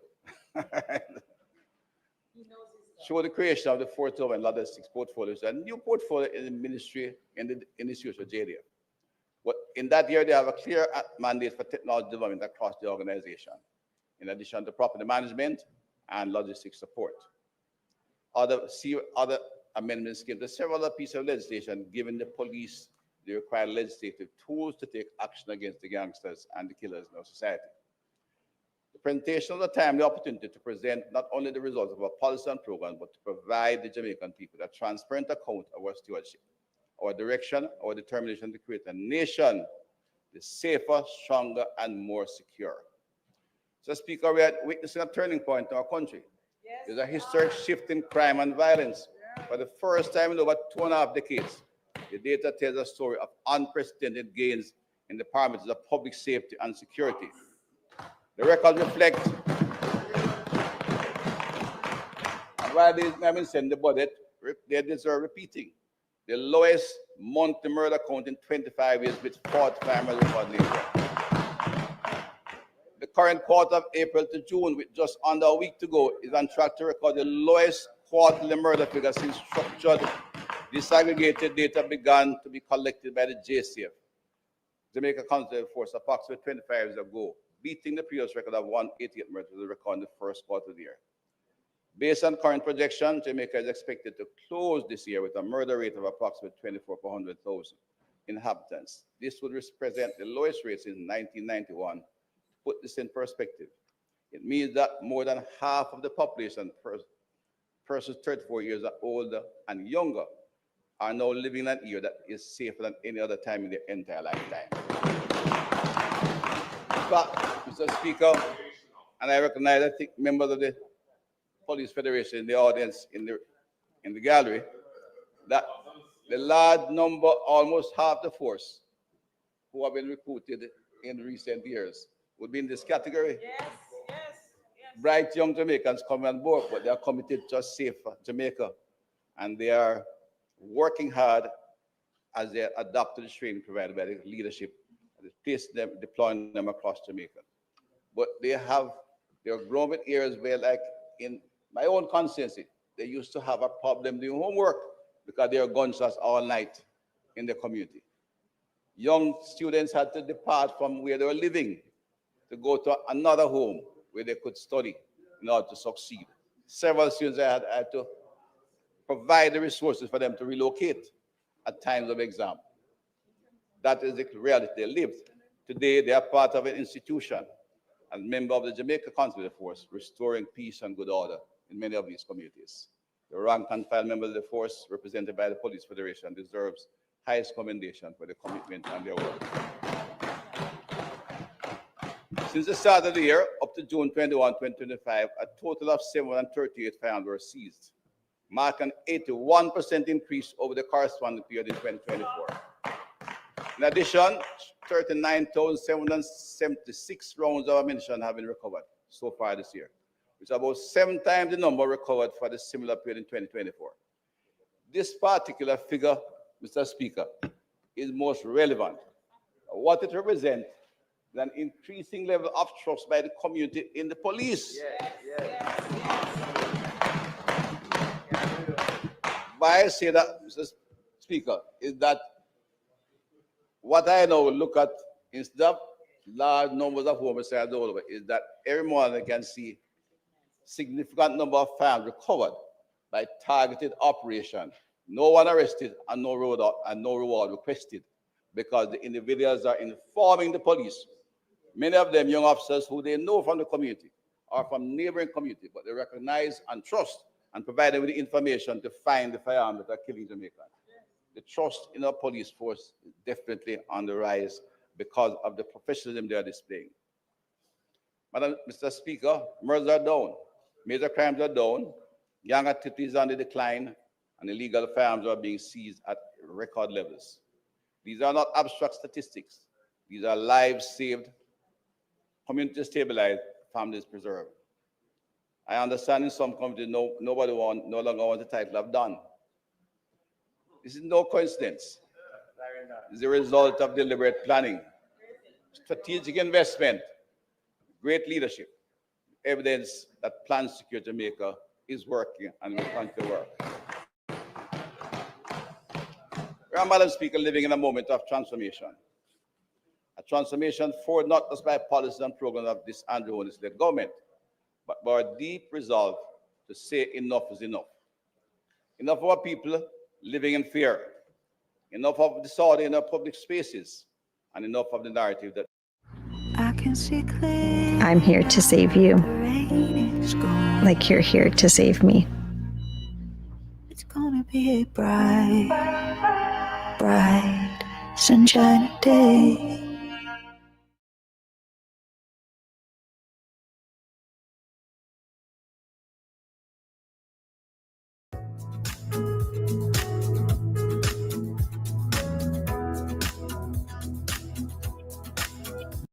in their country. Every Jamaican can take pride when they listen to young officers speak about security in their community. Whether it is the superintendent child division, the deputy soup, or the sergeant or cop, whoever is brought before a camera and a crime scene in today's Jamaica, nobody cannot. Every Jamaican can take pride and speak with passion and with professional competence when they address the issues around them.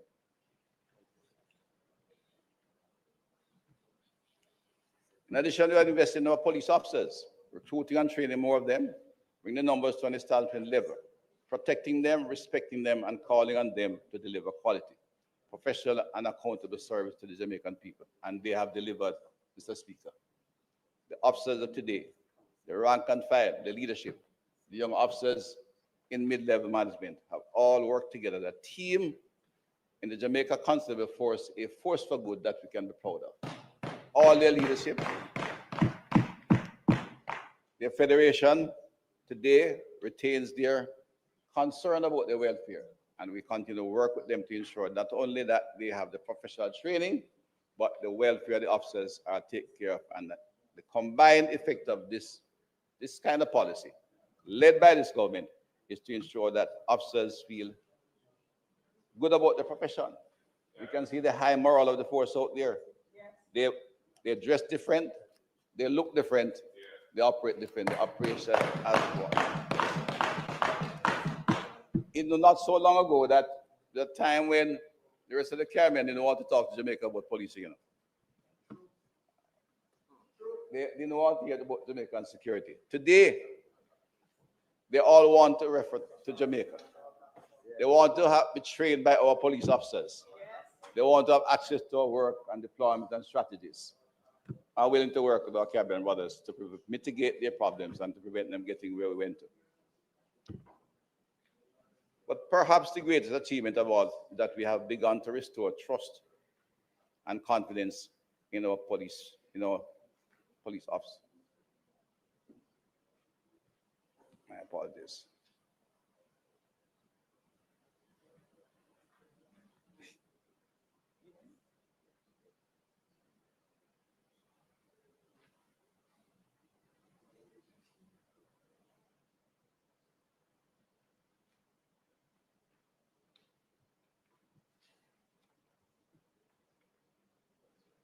Repeat, Mr. Speaker, maybe the greatest success and the greatest best reference of all is that we have begun to restore the trust of the Jamaican people, as I alluded to earlier. Nowhere was this more powerfully demonstrated at the recent staging of Jamaica Conservative Force Transformation, People, Quality and Technology Expo 2. It is only in its second iteration. The event is a resounding success, an inspiring testament to how the force has come deeply police. The public is believing in the police. This is beyond debate, as with what we have experienced at the National Arena and Montego Bay Community College this past weekend, June 1920. I've had many calls. The young people are saying they will want to join the police force. Retired police officers come to say they would like to rejoin. And if they were young again, they will join the police force. It's a testament to the successful transformation of the force led by Jamaicans, implemented by Jamaicans on the policies that we have laid out in this government. Madam Speaker, I must refer to some of the communities where we refer to what is maybe we want to refer to as proximity policing.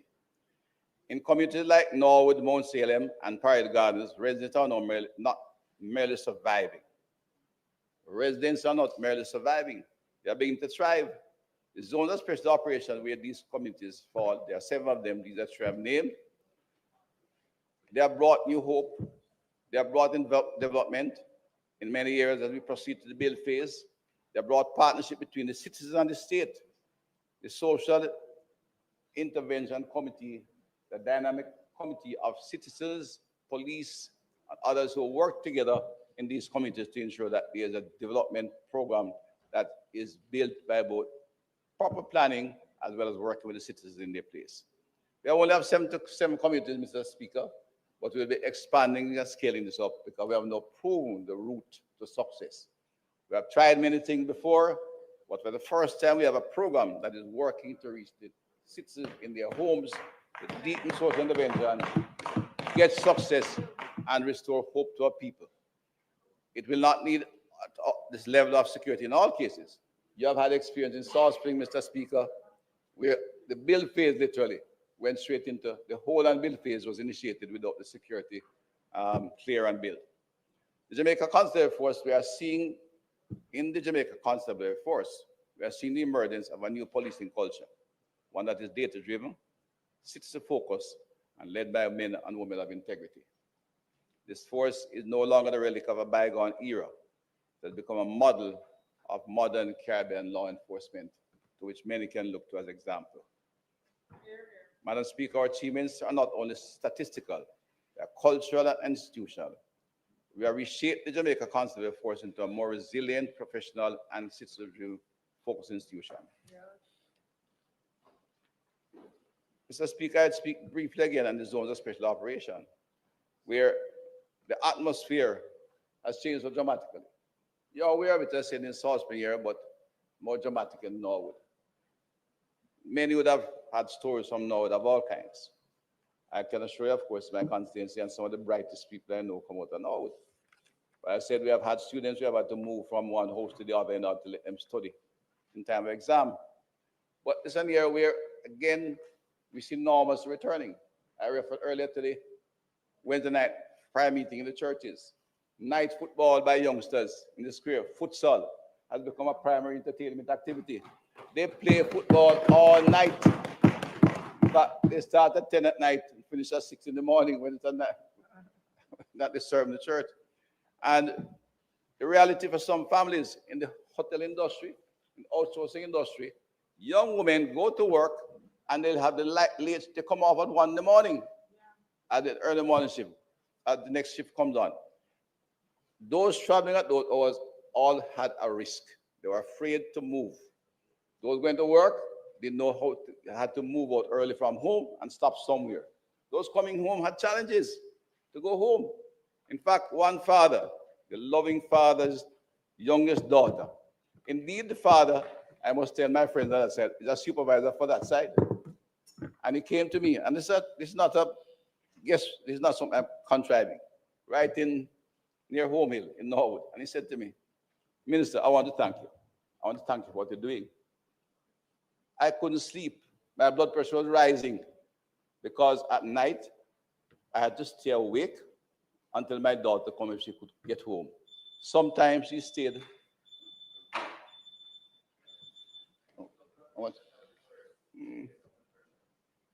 For 10 minutes to do it. No more than 10 minutes. Mr. Speaker.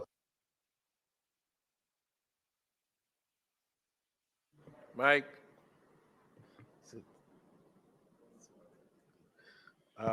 Mr. Speaker, the Deputy Prime Minister's time for speaking having been expired, I beg to move that it be extended by 10 minutes to allow him to complete his presentation.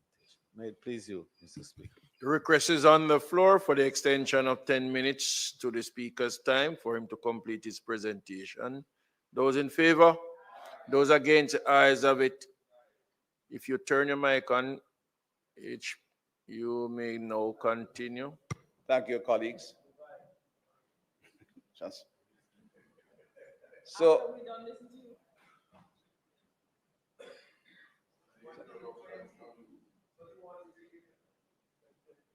You want to give me 20? All right.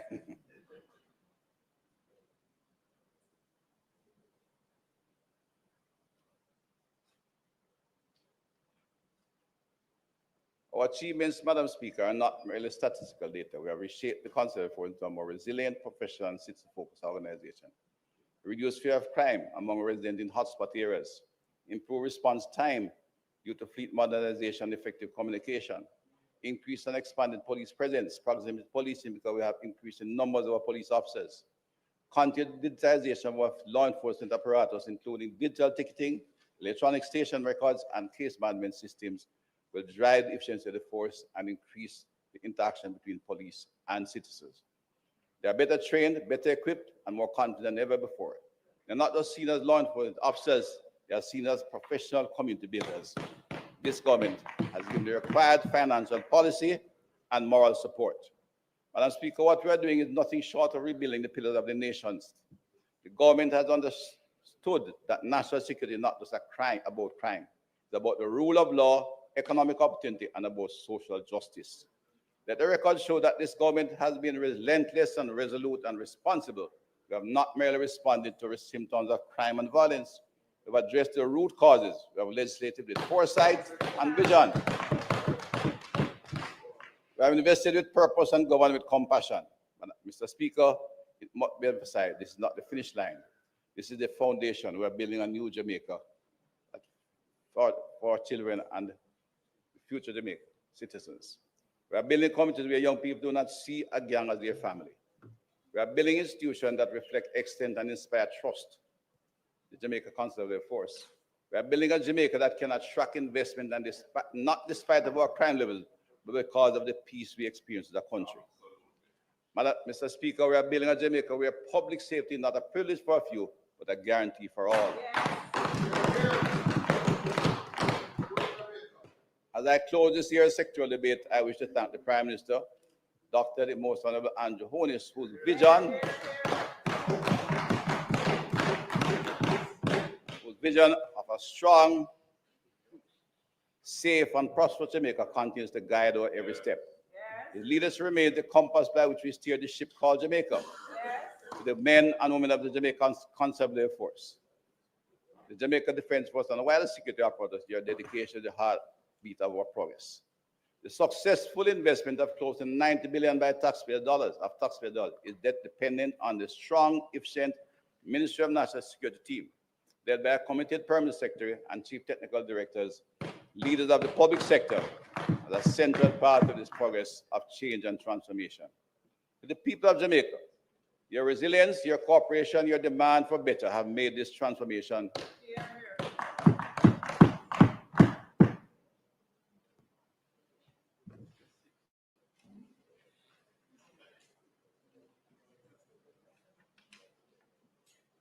To the people of Jamaica, your resilience, your cooperation, your demand for better have made this transformation not only necessary, but possible. The government came to office with a promise that we would never surrender the future of Jamaica to criminals. Cynics. Never surrender the future of Jamaica to criminals, cynics, or to those who are content with mediocrity. We have kept that promise. We have reclaimed our streets. We have reignited national confidence in our police force and our institutions. We have reignited hope for people. As we look ahead, we say to Jamaican people, stay the course, trust the process, believe in the vision.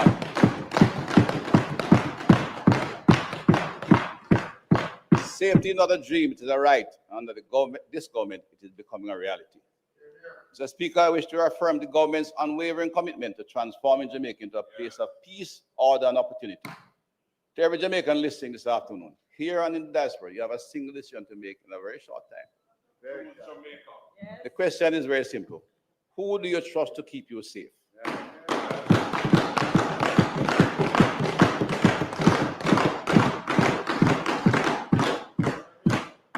President and his co-president, or the Honorable Andrew Michael and his team of proven leaders. Choose the leadership that is getting the results. Choose the vision that delivers hope. Choose the government that dares to believe that Jamaica can and will be a place of peace and prosperity.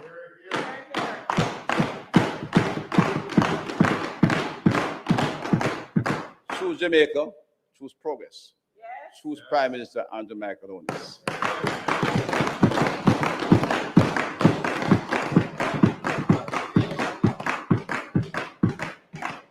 I want to commend first the entire team, the entire institution of the Jamaica Conservative Force, the officers, the rank and file, the young recruits, the representative, the Jamaica Police Federation, who maintains a very critical role in the culture of the police force and have demonstrated by their own action that what we have done and achieved will be sustainable. It is their own response and their work and activity that can give confidence and hope to the people of this country that they will never return ever to the kind of loose activity that surrounded the police force over many years. They will not allow the underinvestment and the decay of their institutions to again impact on good quality policing. We will provide the policy, we'll provide the framework, and we'll complete the job. But it's the institution of the force that will have to maintain and sustain the work we have achieved. I want to thank you, Mr. Speaker, and to my colleagues in this House. May God continue to bless Jamaica. Land with love.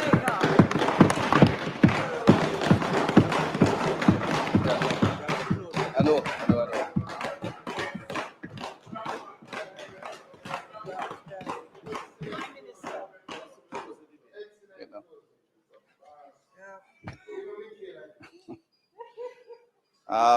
Mr. Speaker, the right tribe.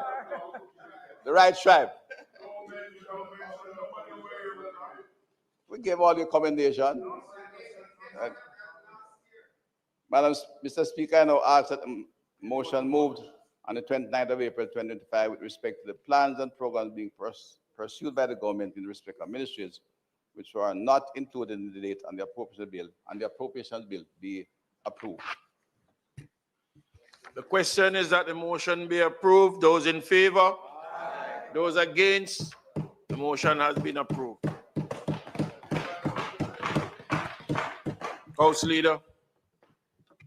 Speaker, I now beg that there be a recommittal of the items on the agenda, beginning with announcements. May it please you, Mr. Speaker. The request is that the motion be moved for a recommittal of the agenda, continuing from number 4, all the agenda item. Those in favor? Those against? Ayes have it. Announcement. Laid on the table of the House are the following.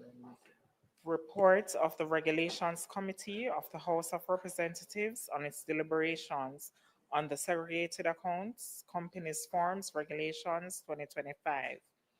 The General Consumption Tax Amendment Regulations 2025 and its resolution under the General Consumption Tax Act. And finally, the Integrity Commission's report of investigation concerning allegations of impropriety and procurement irregularities at the National Education Trust, NET. Thank you, Mr. Speaker. Statement by ministers.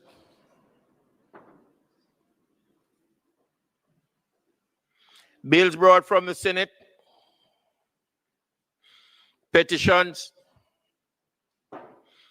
Papers.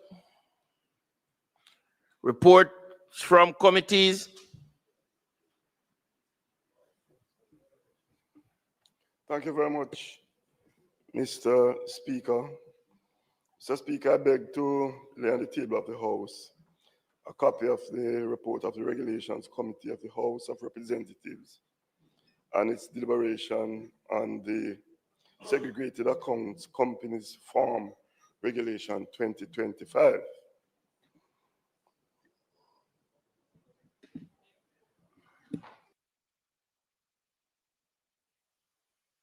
Notices of motion given orally.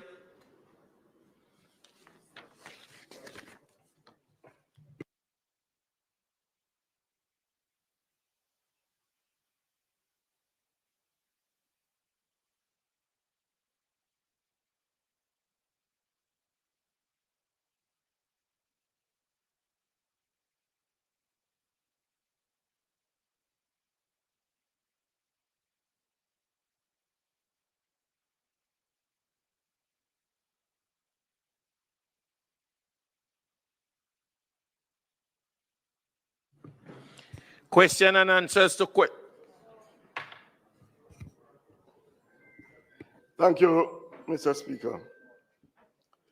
Mr. Speaker, I beg to give notice that at the next meeting of the House, I will move.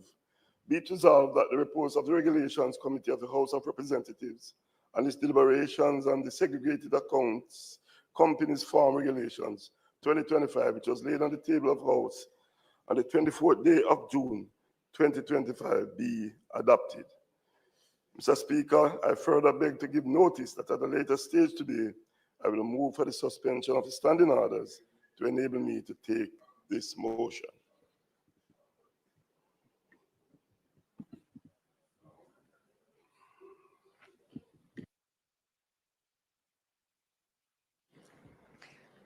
Mr. Speaker, I beg to give notice that at the next meeting of the House, I will move whereas Section 63(1)(e) of the General Consumption Tax Act provides that the minister may make regulations generally for giving effect to the provisions of this act and without prejudice to the generality of the foregoing, may make regulations for, among other things, prescribing the circumstances in which refund of tax may be given and the terms and conditions attached thereto.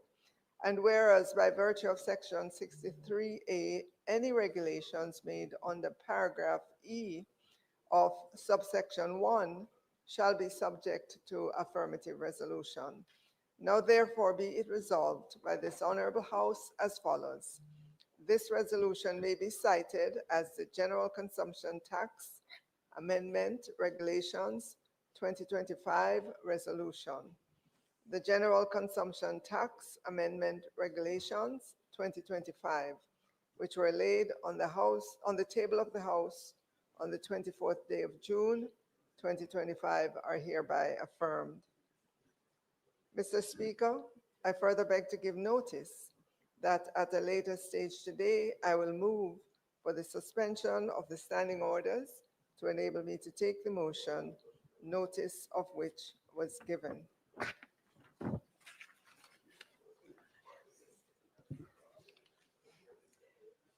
Mr. Speaker, I also beg to give notice that at the next meeting of the House, I will move.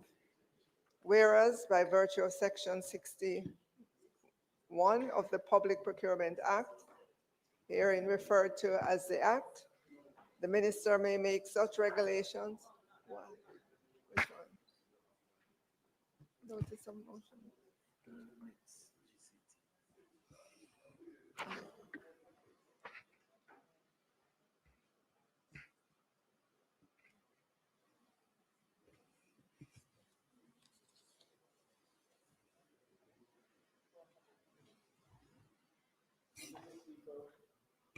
Mr. Speaker, just a matter of procedure there. The member has a notice to be given at a later stage with regards to the the procurement, which she will have an opportunity to do at a recommittal. I would beg that she does, in fact, the large-scale projects at this time.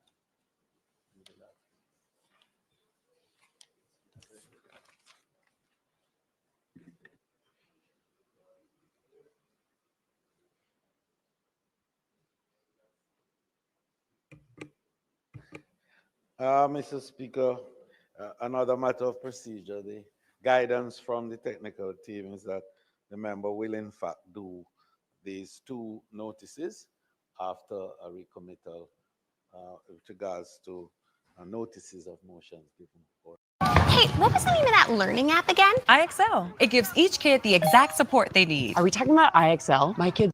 Time, a bill shortly entitled the Jamaica Tourist Board Act 2025.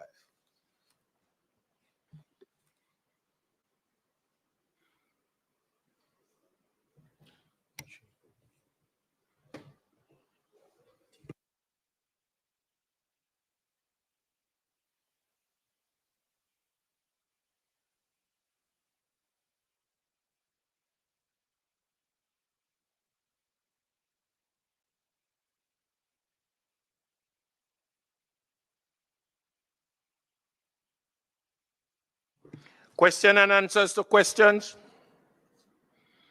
Motion that may be made at the commencement of public business require notice. Motions relating to sitting of the House. Motion for leave to be introduced to introduce bills. Presentation of bills without leave of the House first obtained.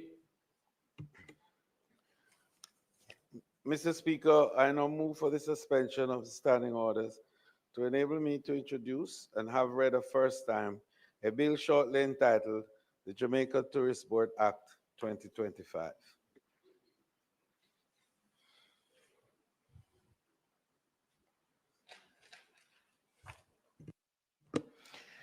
The question is that the standing orders be suspended to allow the minister to take the first reading of the bill shortly entitled the Jamaica Tourist Board Act 2025. Those in favor? Those against? Ayes have it. Mr. Speaker, I now move for the bill to be read a first time. A bill shortly entitled the Jamaica Tourist Board Act 2025 read a first time.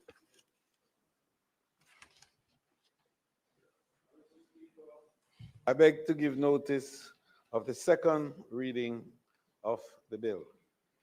And Mr. Speaker, I further wish to indicate that the debate will commence at the next sitting of the House.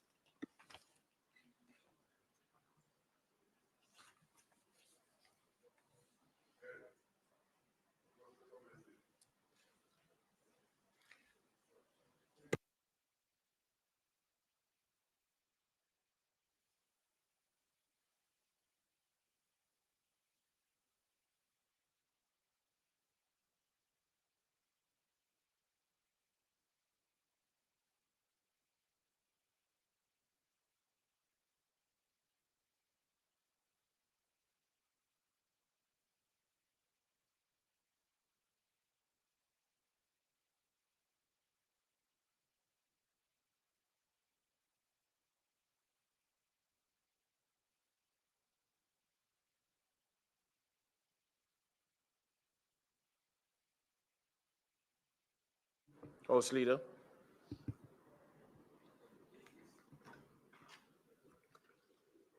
Announcement.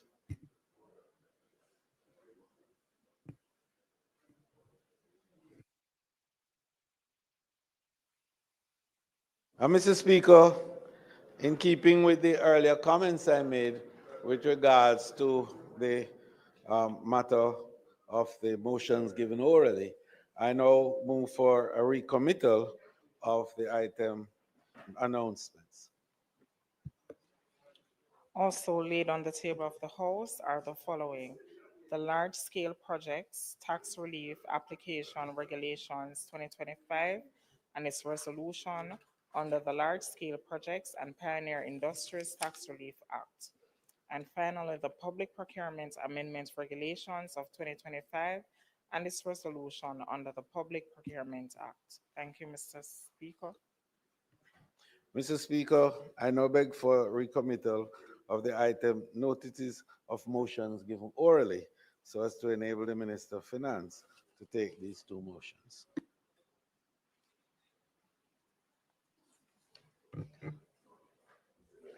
Notices. Mr. Speaker. Notices of motion given orally.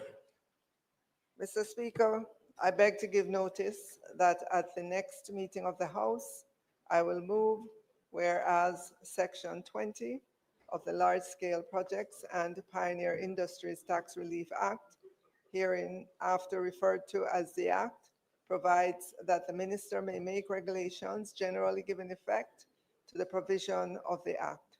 And whereas on the 23rd day of June 2025, the minister made the large-scale projects tax relief application regulations 2025.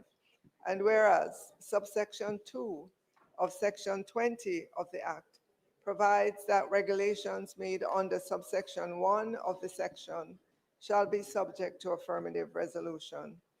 And whereas it is desirable that the large-scale projects tax relief application regulations 2025 be affirmed by resolution. Now therefore be it resolved by this honorable House as follows. This resolution may be cited as the large-scale projects tax relief application regulations 2025 resolution. To the large-scale projects tax relief application regulations 2025, which was laid on the table of the House on the 24th day of June 2025, is hereby affirmed.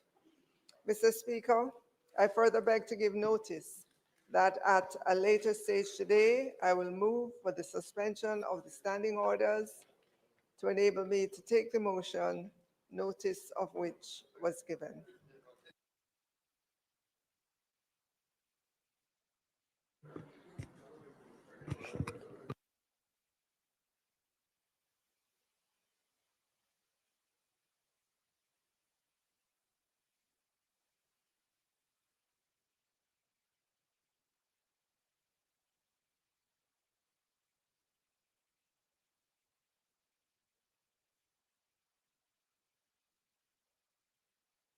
Mike?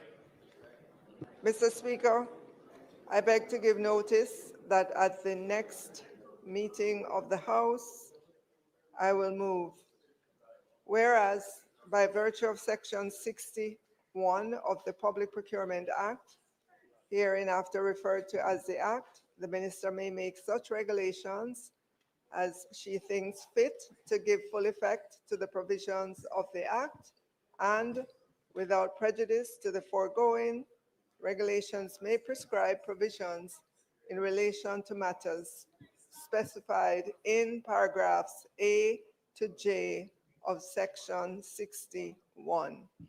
And whereas on the 23rd day of June 2025, the Minister made the Public Procurement Amendment Regulation 2025, and whereas it is provided by Section 62 of the Act that regulations made under paragraphs A, C, E, F, and G of Section 61 of the Act shall be subject to affirmative resolution.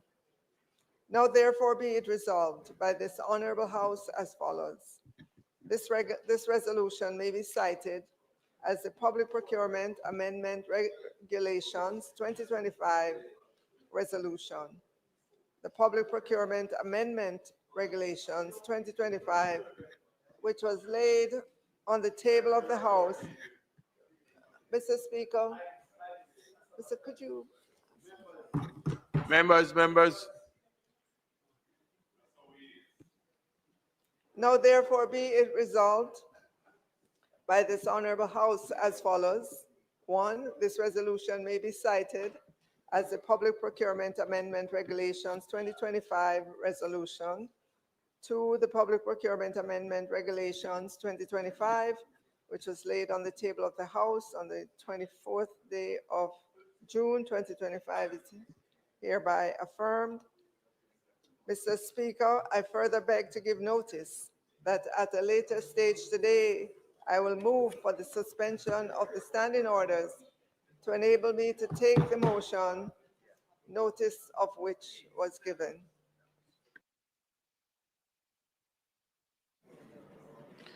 Mr. Speaker, just ahead of your proceeding to public business to enable the minister to take the regulations as indicated in our motion, I just want to remind the House that the way we are now is the ideal way to enable members to make their contribution as per the standing orders. May it please you, Mr. Speaker. Public business. Speaker, on the matter of public business, I'll ask you to invite the Minister of Finance to take the regulations, and then the member from St. Elizabeth Southeastern will also deal with this matter. May it please you, Mr. Speaker. Minister. Mr. Speaker, I now move for the suspension of the standing orders to enable me to take the motion, notice of which I gave earlier.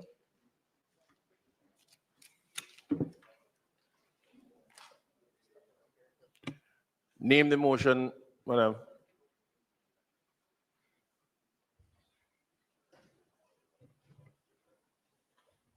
The motion is the Public Procurement Act. It's a resolution that may be cited as the Public Procurement Amendment Regulations 2025 resolution to the Public Procurement Amendment Regulations 2025, which was laid on the table of the House on the 24th day of June. Okay, Minister. The question is that the standing order be suspended to enable the minister to take the motion, notice of which he gave earlier. Those in favor? Those against? The ayes have it. Minister.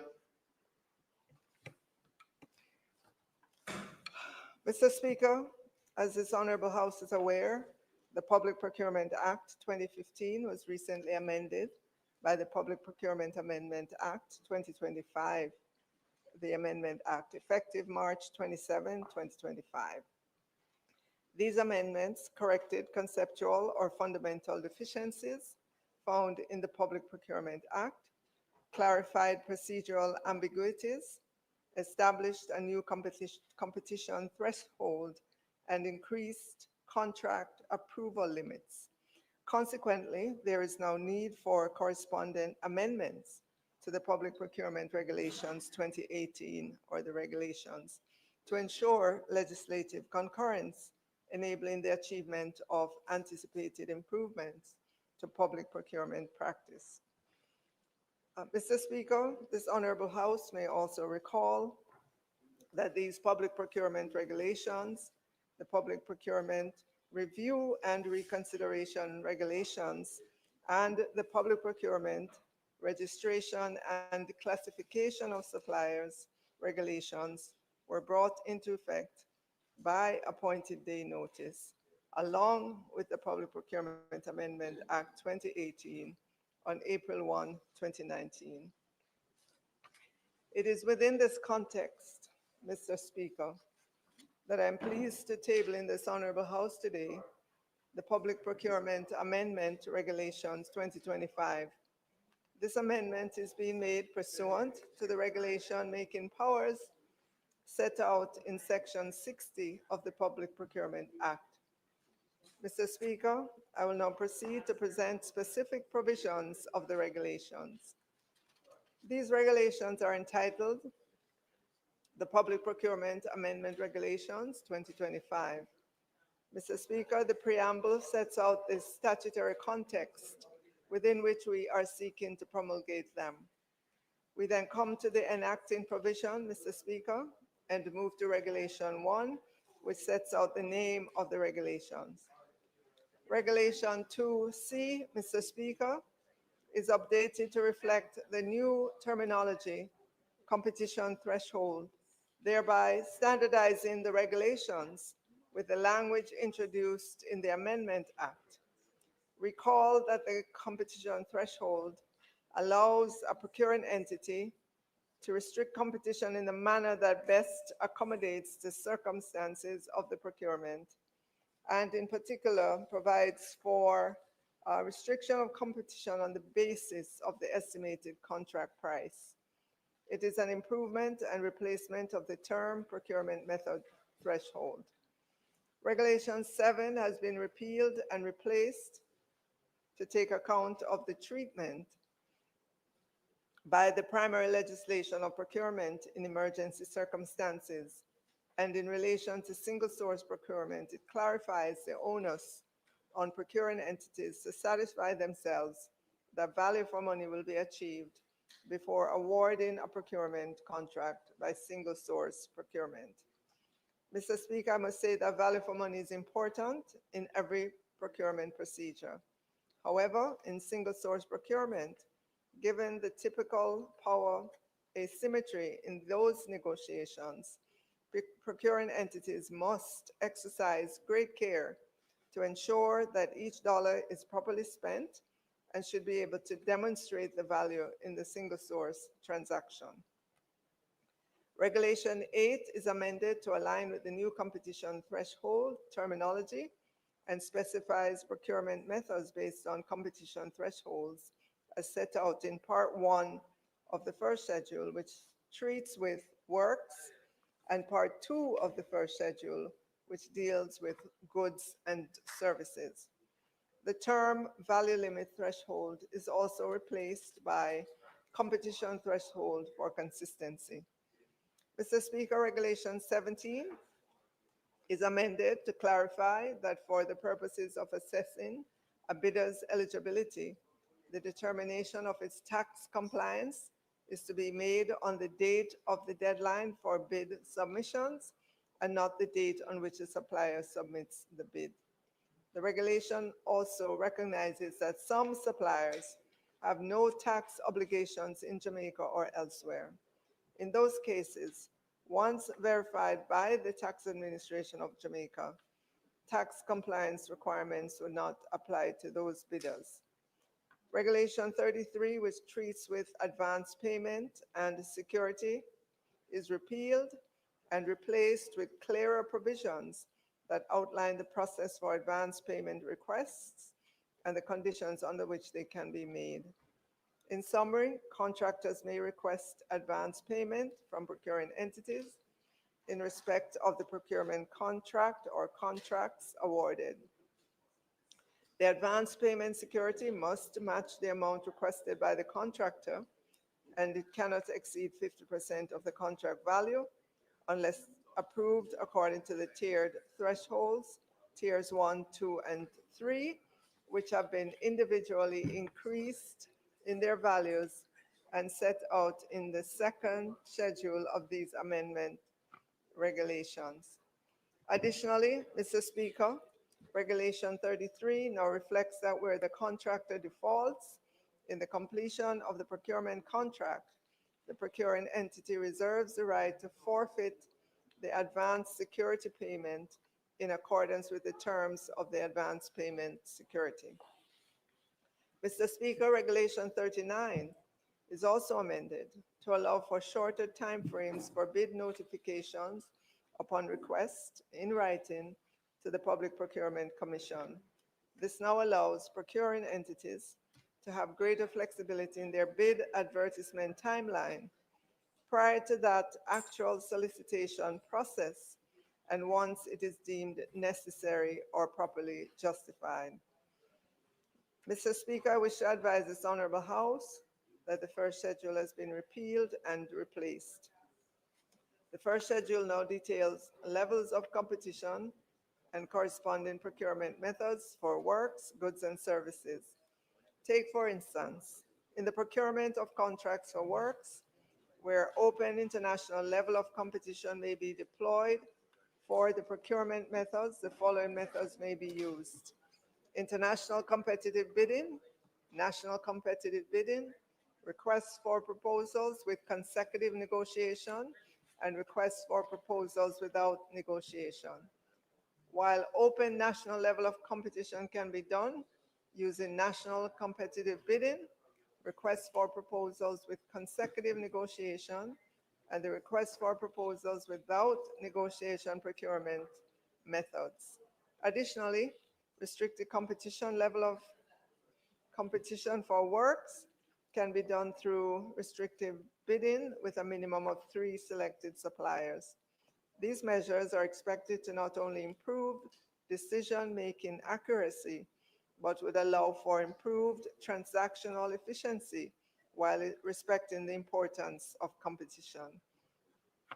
Mr. Speaker, I must say that you would notice that even in the case of open international competition, which would ordinarily be selected for very high value contracts, procuring entities may invite participation from local suppliers only. This was always the case, Mr. Speaker, since the 2015 Act, but it is worth highlighting. Some local suppliers have demonstrated their capability for high-value complex work, and we should be internally focused so that we may benefit from their expertise and continue our commitment to our public procurement policy as a lever to increase local competitiveness. Mr. Speaker, the second schedule of the regulations is revised to define procurement contract approval limits, categorized into 3 tiers with updated contract values as follows. Tier 1, which is for contracts less than or equal to 60 million Jamaican dollars that require the approval of the head of the procuring entity. Tier 2, which is for contracts greater than 60 million Jamaican dollars up to 100 million Jamaican dollars, requiring the approval of both the head of the procuring entity and the Public Procurement Commission. And Tier 3, which is for contracts worth over 100 million Jamaican dollars, requiring the approval of both the head of the procuring entity, the Public Procurement Commission, and the Cabinet. In closing, Mr. Speaker, the Public Procurement Amendment Regulations are a proactive response to the evolving demands of public procurement in Jamaica. They align the country's procurement practices with international standards, improve confidence among stakeholders, and support Jamaica's broader goals of sustainable development, institutional integrity, and fiscal prudence. As public procurement remains a cornerstone of national development, these reforms ensure the system is more robust, equitable, and capable of withstanding scrutiny, particularly in high-stakes or emergency situations. Mr. Speaker, I therefore ask this Honorable House to affirm these regulations.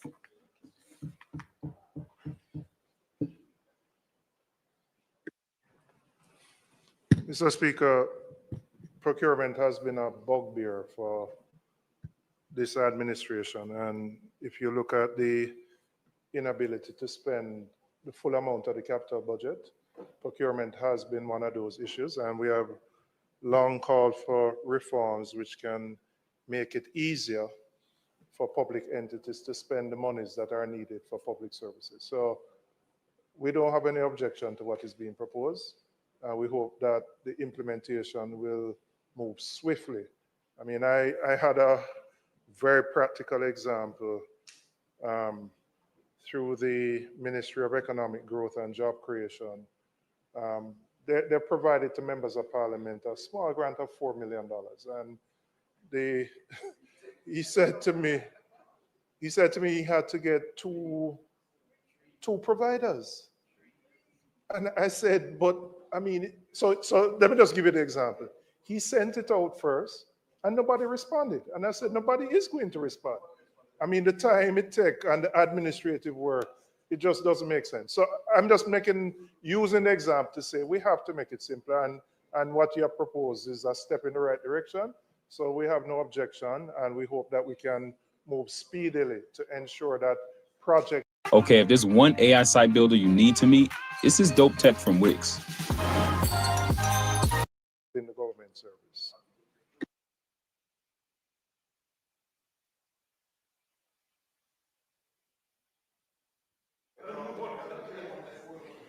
Mr. Speaker, I now move that the motion, notice of which I gave earlier, be approved.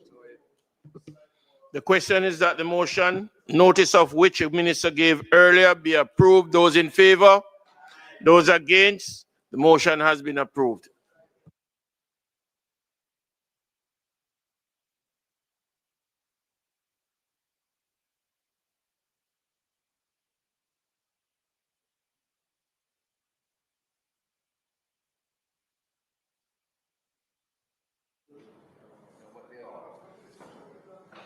Mr. Speaker, I now move for the suspension of the standing orders to enable me to take the motion, notice of which I gave earlier. And this is the GCT. The question is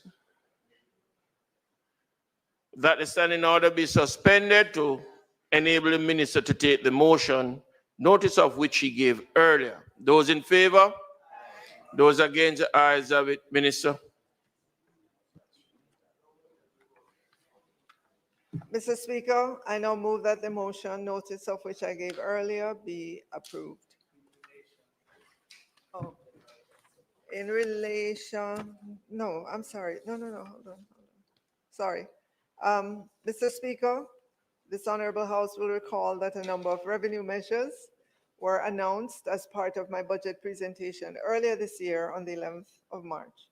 The revenue measures related to, among other things, amendment to the General Consumption Tax, GCT tax, and these are outlined in Ministry Paper 09/2025 as follows: an increase in the GCT threshold and the reform of GCT treatment applied to the supply of electricity.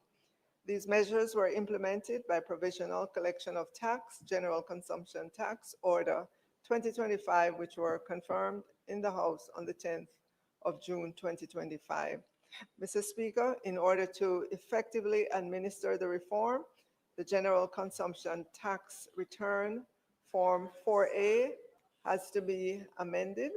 I therefore ask this House to approve the General Consumption Tax Amendment Regulations 2025 and General Consumption Tax Amendment Regulations 2025 resolution.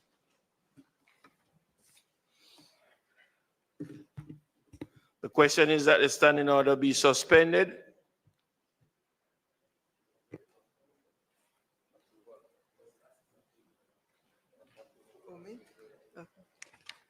Mr. Speaker, I now move that the motion, notice of which I gave earlier, be approved. The question is that the standing order, the motion, notice of which the minister gave earlier, be approved. Those in favor? Aye. Those against? The ayes have it. This motion is approved. Large scale.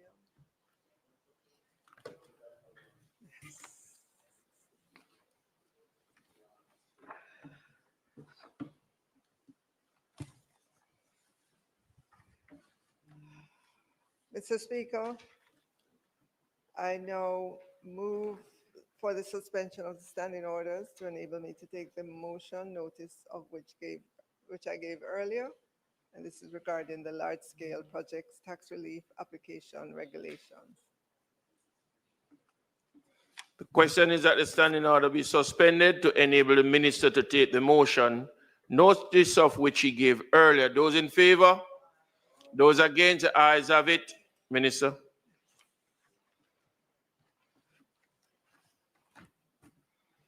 Mr. Speaker, this honorable House is reminded that the Large-Scale Projects and Pioneer Industries Tax Relief Act 2025 was passed in both Houses of Parliament in May of this year, with no amendments and support from both sides of the aisle. During the debate, Mr. Speaker, it was indicated that regulations would be tabled in this House to support the Large-Scale Projects and Pioneer Industries Tax Relief Act. In this regard, Mr. Speaker, the Large-Scale Projects Tax Relief Application Regulations 2025 is hereby being presented for tabling in the House of Representatives today. Mr. Speaker, the House should recall that the Large-Scale Projects and Pioneer Industries Tax Relief Act 2025 outlines a regime that allows for the provision of incentives to projects that are considered to make a substantial contribution to Jamaica's economic growth and national development. Importantly, these projects should be aligned with the strategic priorities of the government of Jamaica. The Act is therefore designed to encourage projects with large capital investments and to stimulate job creation and growth within the economy. Mr. Speaker, the regulations before you today have been crafted to clearly set out the requirements for approval, as well as streamline the application process for entities seeking to receive the benefits provided under the Act. Accordingly, Mr. Speaker, the proposed regulations set out the required criteria for designation of an approved large-scale project, in addition to the required criteria for declaration of an approved participant. Mr. Speaker, the regulations also include the relevant forms to be utilized to apply for the benefits and stipulate the supporting documents that should accompany these forms as part of the application process. The regulations provide for the fees to be charged for each administrative function in the Act, and the necessary reports to be provided annually by applicants who are successful in the application process. Mr. Speaker, I will now go through the regulations. I thought so.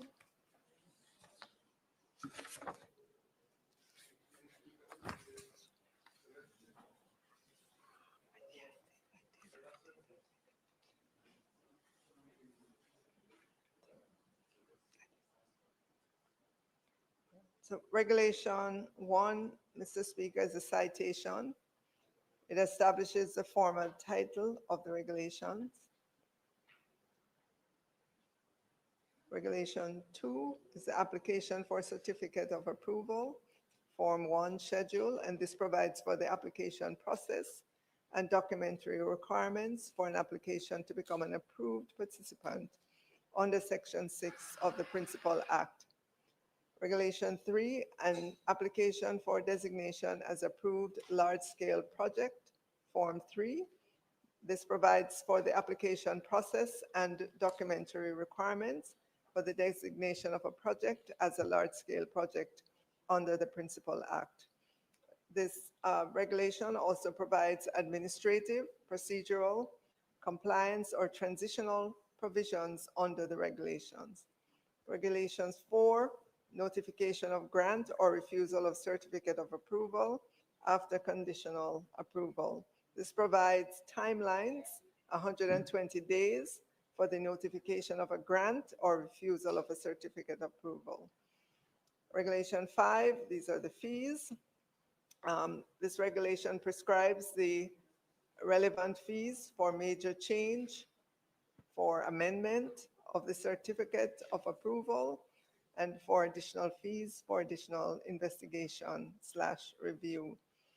Regulation 6, breach of condition or other obligation. This provides the penalty for breach of conditions or any obligations under the regulations. Regulation 7, reporting requirements, provides for the reporting requirements of approved participants under the Act. And finally, Regulation 8, transitional, provides that any large-scale project already approved by the government will not be obligated to pay the application fees imposed by the regulations.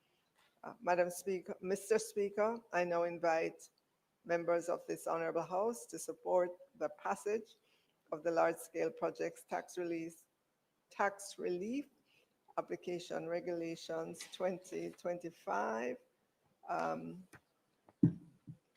Mr. Speaker, before I get to that, I'd love to read some amendments to the large-scale project and pioneer industries Tax Relief Act Regulation 2025 resolution. On page 1, the second paragraph of the resolution amends the date to reflect 23rd day of June 2025 instead of the 29th day of April 2025. And on page 6, replace the marginal note for regulation to be transitional instead of reporting requirement. And page 7, the schedule form 1, remove the title, the Income Tax Act, and replace it with the Large-Scale Projects and Pioneer Industry Tax Relief Act.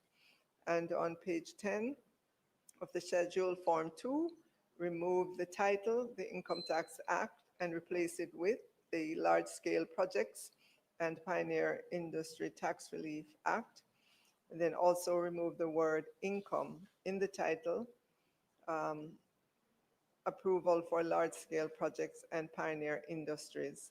So instead of, in parentheses, income tax relief, it should just be tax relief. Thank you, Mr. Speaker.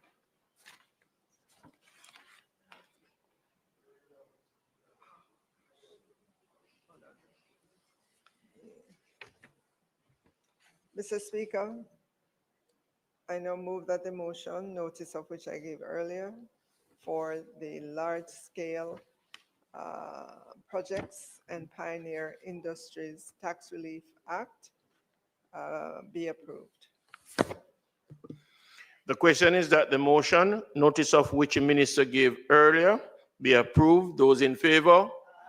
Those against? The ayes have it. This motion was approved. Member from Southeast, St. Elizabeth. Thank you very much, Mr. Speaker. Mr. Speaker, I now move for the suspension of the standing orders. Then it be made to take the motion, notice of which I gave earlier.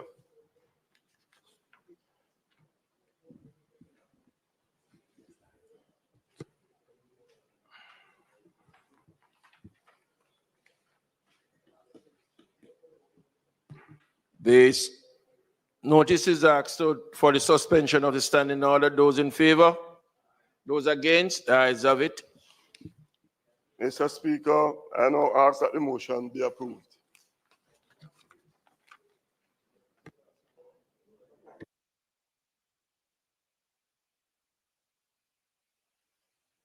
The floor that the motion be approved. Those in favor? Those against? The ayes have it.